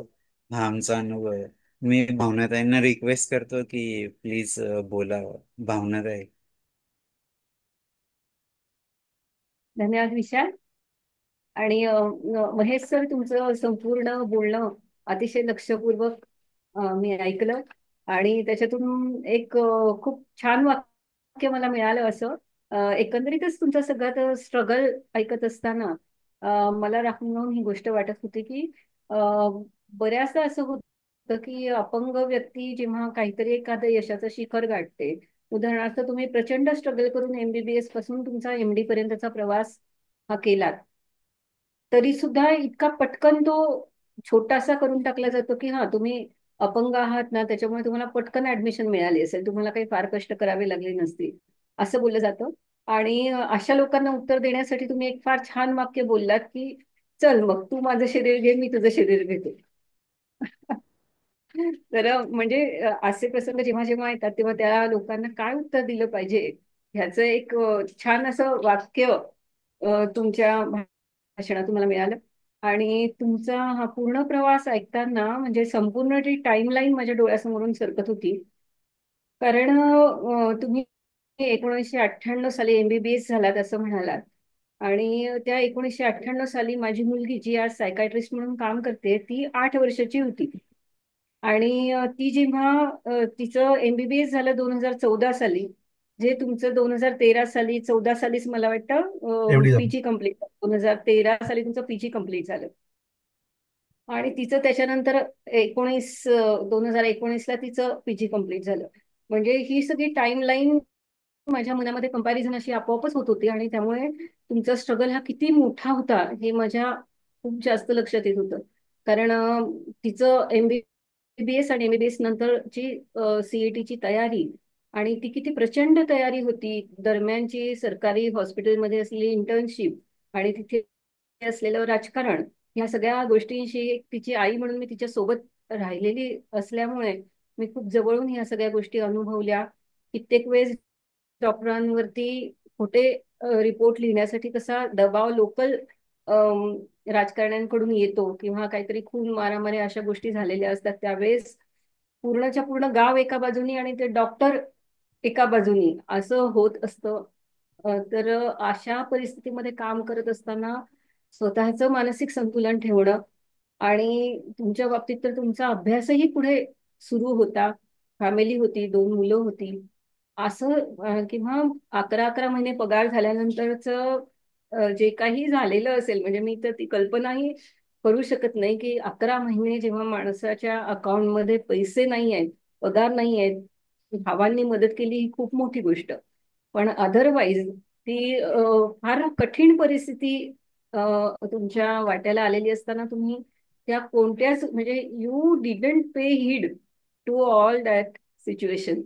आणि तुम्ही मात्र तुमचं जे काही टार्गेट होतं त्याच्या बाबतीत इतकी फोकस्ड होता. आणि बीजे मेडिकल म्हणजे बीजे मेडिकल ते मिळालंच पाहिजे. बरं, ते मिळवल्यानंतर नंतरचा प्रवास सुद्धा तुमचा सोपा नव्हताच. एकतर फॅमिली पासून दूर राहणं आणि सर्वात सर्वात भयंकर गोष्ट म्हणजे तुम्ही फर्स्ट अटेम्प्ट मध्ये पास होऊन न शकणं, ही खरंच खूप भयंकर गोष्ट होती आणि अतिशय डिप्रेशन मध्ये नेणारी. कारण म्हणजे माझ्या मुलीचं सायकॅट्री सुरू असताना तिची एक ज्युनियर मुलगी अशाच पद्धतीने डिप्रेस झाली, काहीतरी बॅग बसला म्हणून, आणि मग ती काउन्सिलिंगसाठी माझ्याकडे आलेली होती. अशा सगळ्या गोष्टी म्हणजे मी खूप जवळून हे सगळं मेडिकल फील्डचं स्ट्रगल हे बघितलेलं आहे. आणि म्हणूनच म्हणजे तुम्ही तुमच्या ह्या सेशनला जे नाव दिलं गेलं की मला हवं ते मी साध्य केलंच, ही गोष्ट खूप अगदी एकदम मनाला भिडणारी होती आणि खूप मोठी होती. आणि म्हणजे तुम्हाला तुमच्या कुटुंबियांचं सहकार्य मिळालं ही खूपच मोठी गोष्ट आहे. ताई आज समोर आल्या, अतिशय हसतमुखाने त्या तुमच्या पाठीशी उभ्या राहिल्या प्रत्येक वेळेस. आणि त्यांनी तुम्हाला ज्या ज्या वेळेस असं वाटलं की पुरस्कार स्वीकारू नये किंवा असं काही, त्यावेळेस त्यांनी हे सगळं कसं टीमवर्क आहे हे पण तुमच्या निदर्शनास आणून दिलं की म्हणजे तो त्याग, त्यांचा त्यागही अर्थात तेवढाच महत्वाचा होता, पण त्याच्याही पेक्षा मोठं हे तुमची जी जिद्द होती ती खरंच खूप मोठी होती. आणि त्याच्यासाठी तुम्हाला मनपूर्वक सलाम. बस आज एवढंच बोलीन. एक वाक्य आता मी नवीन हो. सुरू केलेलं आहे. एक वाक्य मी बोलतो, मध्येच मला क्लिक झालं की don't be a follower, be a influencer. हम्म. कारण बऱ्याच वेळा मी आता आमच्या पेशंटला जेव्हा सांगतो की आता बघा तुम्ही, आता ब्लड प्रेशर, डायबिटीस, ओबेसिटी हे प्रमाण आता भरपूर वाढत चाललं. आता मी आता डायबिटीस, हार्ट डिसीज वगैरे सगळं हँडल करत असतो. हे यंग जनरेशन, नाही आमचं लाईफस्टाईलच तशी आहे, आम्हाला हॉटेलला जावं लागतं, आम्हाला लेट नाईट बसावं लागतं, आम्हाला सोशल मीडिया बघावं लागतं. हे लागतं म्हणजे काय म्हणलं, you are a follower, be a influencer. तुम्ही हम्म. आता वाईटली काही मुलं शिक्षणासाठी, नोकरीसाठी पुण्या मुंबई सारख्या ठिकाणी आहेत आणि ते तिथलं कल्चर त्यांनी अडॉप्ट केलेलं आहे. मग ते माझ्याकडे येतात त्यांच्या आई वडील घेऊन, काय बघा ना त्याला आता जरा वजन वाढलंय किंवा अजून काय झालं, वेगवेगळ्या कारणासाठी येतात. किंवा ते येतात सर्दी थंडी तापासाठी, पण मला दिसतंय हा तो ओबेज होत चाललाय, पीसीओडी मध्ये ही मुलगी चाललेली आहे, किंवा ह्याचं लाईफस्टाईल बरोबर नाहीये, ह्याला डिप्रेशन यायला लागले, म्हणजे अर्ली सायन्स ऑफ डिप्रेशन दिसतात, झोप नाही येणं, चिडचिड होणं, हे असल्या गोष्टी मला जाणवतात. आता मी एक काम करतो, I am not giving treatment to the illness. मी त्या आजाराला उपचार करत नाही, मी त्या होल बॉडीला उपचार करायचा प्रयत्न करतो, होलिस्टिक अप्रोच करायचा. तुम्ही भले माझ्याकडे आता सर्दी थंडी तापासाठी आलाय, परंतु हे गोष्टी ह्याच्यात तुम्हाला सुधार करणं गरजेचं आहे. तुमचं वजनच असेल, तुमच्या बाकीच्या गोष्टी असेल, तुमचं लाईफस्टाईल असेल, ह्या गोष्टींवर तुम्ही लक्ष देणं गरजेचं आहे. मग त्यावेळेस मला ते वाक्य क्लिक झालं की don't be a follower, be a influencer. की माझे सगळे करतात म्हणून मी करतो, तुम्ही इन्फ्लुएन्सर होणार नाही. मला मला डॉक्टरांनी सांगितले किंवा मला स्वतःला माझ्या तब्येतीसाठी हे चांगलं नाही, हे मी करणार नाही. तर तुमचं बघून अजून दुसरा कोणतरी तुमचा फॉलोअर होईल ना. अगदी खरं आहे. आणि ते इतकं आता इतक्या लोकांना ते आता पटायला लागलेलं ते, तुम्ही बोलताय ते बरोबर बोलताय. आपण बऱ्याचशा गोष्टी ना सगळे करतात म्हणून करतो, पण आपण हे बघत नाही की हे माझ्यासाठी योग्य आहे का. जर माझ्यासाठी योग्य असेल तर करायचं, पण माझ्यासाठी योग्य नसेल तर सगळे करतात म्हणून मी नाही करणार. आय विल बी, म्हणजे मी माझा मार्ग निवडणार. तो मी आता स्वतः सुरू केला की हो. I will not be a follower, I will be a हो. इन्फ्लुएन्सर. आणि मी सगळ्यांना, माझ्या मुलांना, माझ्या मित्रांना, सगळ्यांना ही गोष्ट आता पटवून द्यायला लागली. हे सगळे करतात म्हणून करू नका तुम्ही. तुम्हाला पटत असेल तर करा, तुमच्यासाठी योग्य असेल तर करा, नसेल यू क्विट. अगदी बरोबर. थोडा त्रास होईल सुरुवातीला, हम्म. You quit. खरंय खरंय. ते तुम्ही एक चांगले वाचक आहात, संत साहित्याची गोडी किंवा संत साहित्याचं महत्व जाणून आहात. त्यामुळे तुमच्या विचारात सुद्धा एक क्लॅरिटी आहे आणि खरोखर तुम्ही इन्फ्लुएन्सर आहात, त्याच्याबद्दल काही वादच नाही. आता ओव्हर अजून टू एक मी. ऐका, आता ही चर्चा एवढी वाढत जाऊ शकते हो, की खरंच आहे. जगी जनी सर्व सुखी असा कोण आहे. विचारी मना तुची शोधून पाहे, मनात वाचिरे पूर्व संचित केले, तयासारखे जगणे प्राप्त गणे झाले. प्राप्त झाले, बरोबर आहे. म्हणजे आपले जसे विचार आहेत ना तसं आपल्याला जगायला मिळणार आहे. म्हणजे मला मला हे करायचं होतं तर मी ते केलं, आणि मी माझं असं होईल का, माझं असं होईल का, तर नाही होणार. ते तेवढे ते तुमच्या पुढेच राहणार. त्यामुळे think big, think high, try to achieve it.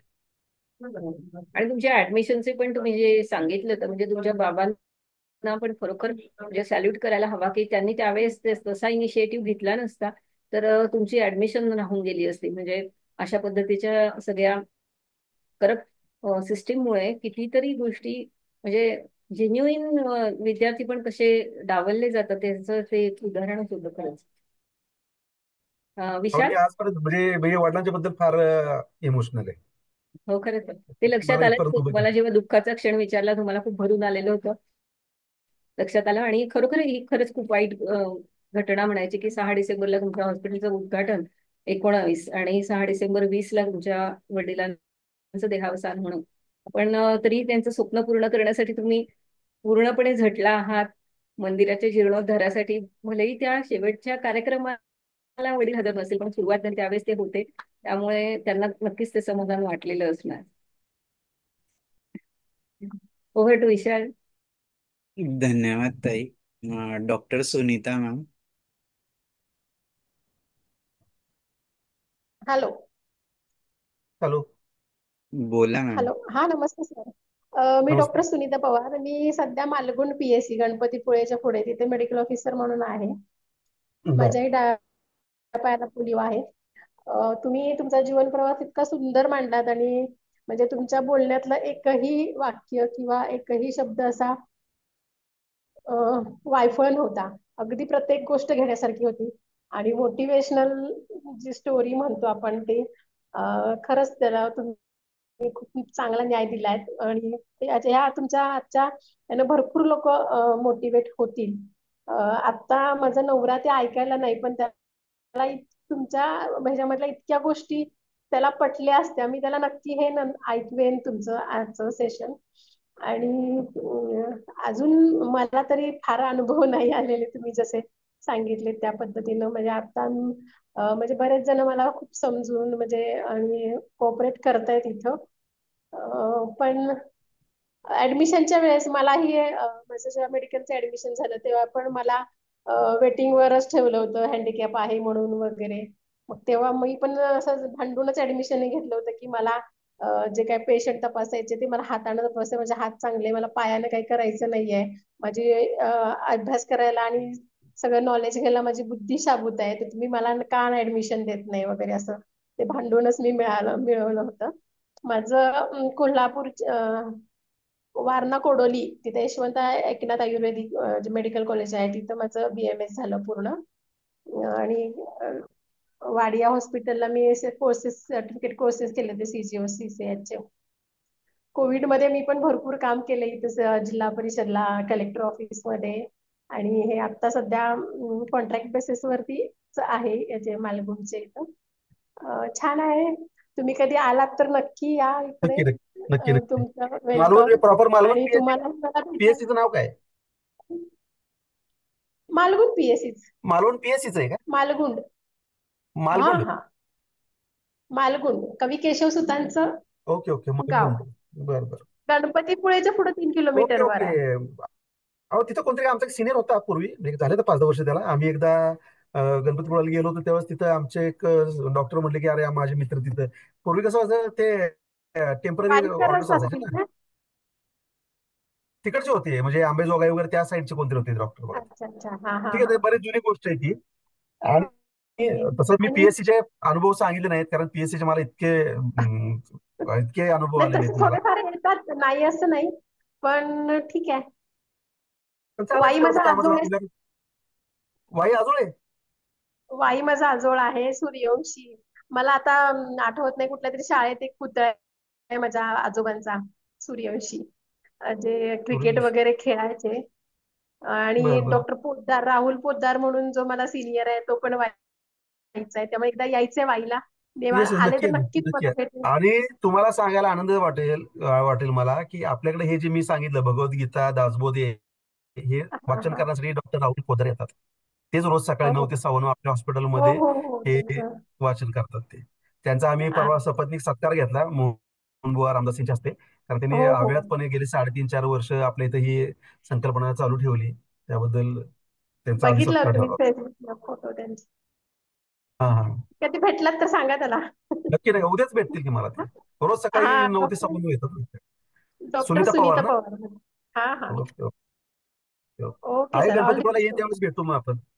हो नक्की नक्की, आठवणी. Okay okay okay. Okay sir, bye. धन्यवाद doctor Sunita madam, doctor Anita, Sarika ma'am.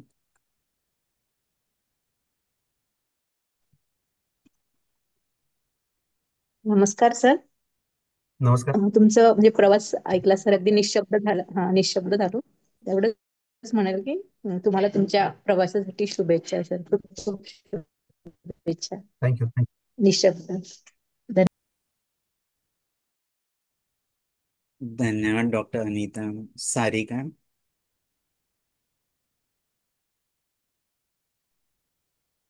धन्यवाद सर. नमस्कार सर. नमस्कार.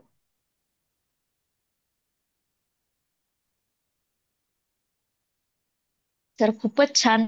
आम्हाला अजिबात खरंच बोर झालं नाही. इतकं आम्ही तल्लीन होऊन ऐकत होतो आणि तुम्हाला कुठेच डिस्टर्ब करावं असं वाटत नव्हतं. खूप सुंदर बोललात सर आणि खूपच छान तुमचा जीवन प्रवास होता.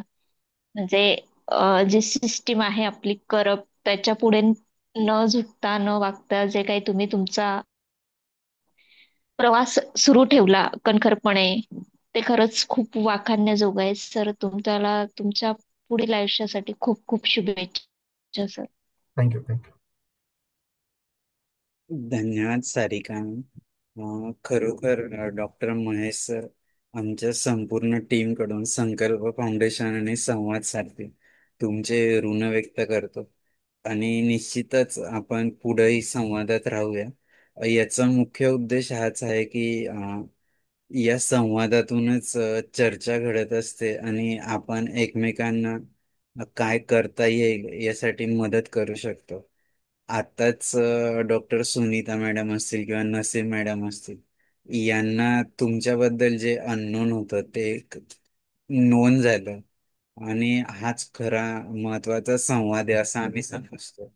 आम्ही हा विचार नाही करत की किती लोक आली आहेत, किती लोक बघणार आहेत, पण जे आले आहेत, जसं तुम्हाला थांबावंसच वाटत नव्हतं, तुम्ही ज्या तल्लीनतेने तुमचं जीवन प्रवास मांडत होत, कारण जे याच्यासाठी कुठलंही स्क्रिप्ट लिहायची गरज नसते. जेव्हा तुमच्यासारखा व्यक्ती अगदी तळागाळातून अगदी बळापर्यंत की आज तुम्ही स्वतः सक्षम होऊन इतरांना सक्षम करण्याचा प्रयत्न करताय, तर हे खरोखर तुमच्या प्रत्येक शब्दातून प्रत्येक तुम्ही जे जे काय अनुभव सांगितले त्यातनं हे आम्हाला जाणवत होतं. आणि मी जसं सुरुवातीला म्हटलं की प्रत्येक जे पण या ठिकाणी तुमच्यासारखे महानुभाव येतात, तर त्यांच्याकडून आम्हाला प्रत्येक वेळेस नवीन गोष्टी ऐकायला मिळतात, शिकायला मिळतात आणि खूप अभिमान वाटतो की हे इतरांपर्यंत पोहोचवण्याची संधी पण आमच्या एनजीओला मिळत असते. तर सर निश्चितच खूप असं तुमचं जे व्यक्तिमत्व आहे प्रेरणादायी आणि कोणीही यातनं निश्चितच काहीतरी घेऊनच जाईल जो कोणी ऐकेल ते. सर जाता जाता एक छोटासा संदेश द्यावा आणि विनंती आहे की एखादी प्रार्थनेने आजची सांगता करा. कारण आम्ही असं समजतो की हा सत्संग आहे, जसं तुम्ही तुमच्या हॉस्पिटलला रोज प्रार्थना सुरू केली आहे. आमचं अगदी पहिल्या वेबिनार पासून ठरलंय की प्रत्येक वेबिनार नंतर, म्हणजे हा एक सत्संग आहे, वेबिनार तर एक नाव आहे, तर या सत्संगाची सांगता प्रार्थनेनेच झाली पाहिजे. तर त्यासाठी आमचा प्रयत्न असतो. तर तुम्ही जर आज ती केली तर ती निश्चितच आम्हाला आवडेल. आणि जर तुम्हाला ते नसेल म्हणायची तर काही प्रॉब्लेम नाही, आम्ही म्हणूया. पण हा नाही नाही सत्संग नाही. आहे. हा हा. हे भाग्य आहे फक्त. येस. हे भाग्यच आहे माझं तर एक की छोटासा तुम्ही संदेश सर तुमच्याकडून आणि संदेश मी प्रार मागाशी बोललो तोच आहे. जनी सर्व सुखी असा कोण आहे, विचारी मना तुझी शोधून पाहे. मनात वाचिरे पूर्व संचित केले, तयासारखे जगणे प्राप्त झाले, भोगणे प्राप्त झाले. तर आपण हे करायचे, आपले विचार उच्च स्वच्छ चांगले ठेवले पाहिजेत, त्याप्रमाणे आपल्याला आयुष्य मिळणार आहे. ह्या पद्धतीने आपण राहिलं पाहिजे. आणि मी दुःखी आहे असं कधी न मानता मी सुखी आहे आणि मी सुखी होणार. माझ्या आजूबाजूच्या लोकांचं जे वाईट असतात ते आपण निर्माण करा. हा एक माझा संदेश आहे, जो समर्थ रामदास स्वामींचा आहे. आणि जे तुम्ही म्हणता प्रार्थना, तर मी पसायदान हे मला भावलेली माझ्या काळजापर्यंत पोहोचलेली आहे. तर ती मी म्हणू शकतो, इफ यू म्हणजे तुम्हाला जर असं वाटत असेल योग्य तर. नक्की सर, नक्की सर. म्हणूया आपण मग पसायदान. हो सर, नक्कीच. हो. आता विश्वात्मके देवे, येणे वाग यज्ञ तोषावे, तोषोनी मज द्यावे, पसाय दान हे. जे खळांची व्यंकटी सांडो, तया सत्कर्मे रती वाढो, भूता परस्परे जडो, मैत्र जीवांचे दुरितांचे तिमिर जाओ, विश्व स्वधर्म सूर्य पाहो, जो जीवांचील तो ते लाहो, प्राणी जात वर्षत सकळ मंगळी, ईश्वर निष्ठांची मांदियाळी, अनवरत भूमंडळी, भेट तू तया भूता, आणि कल्पतरूंचे आरव.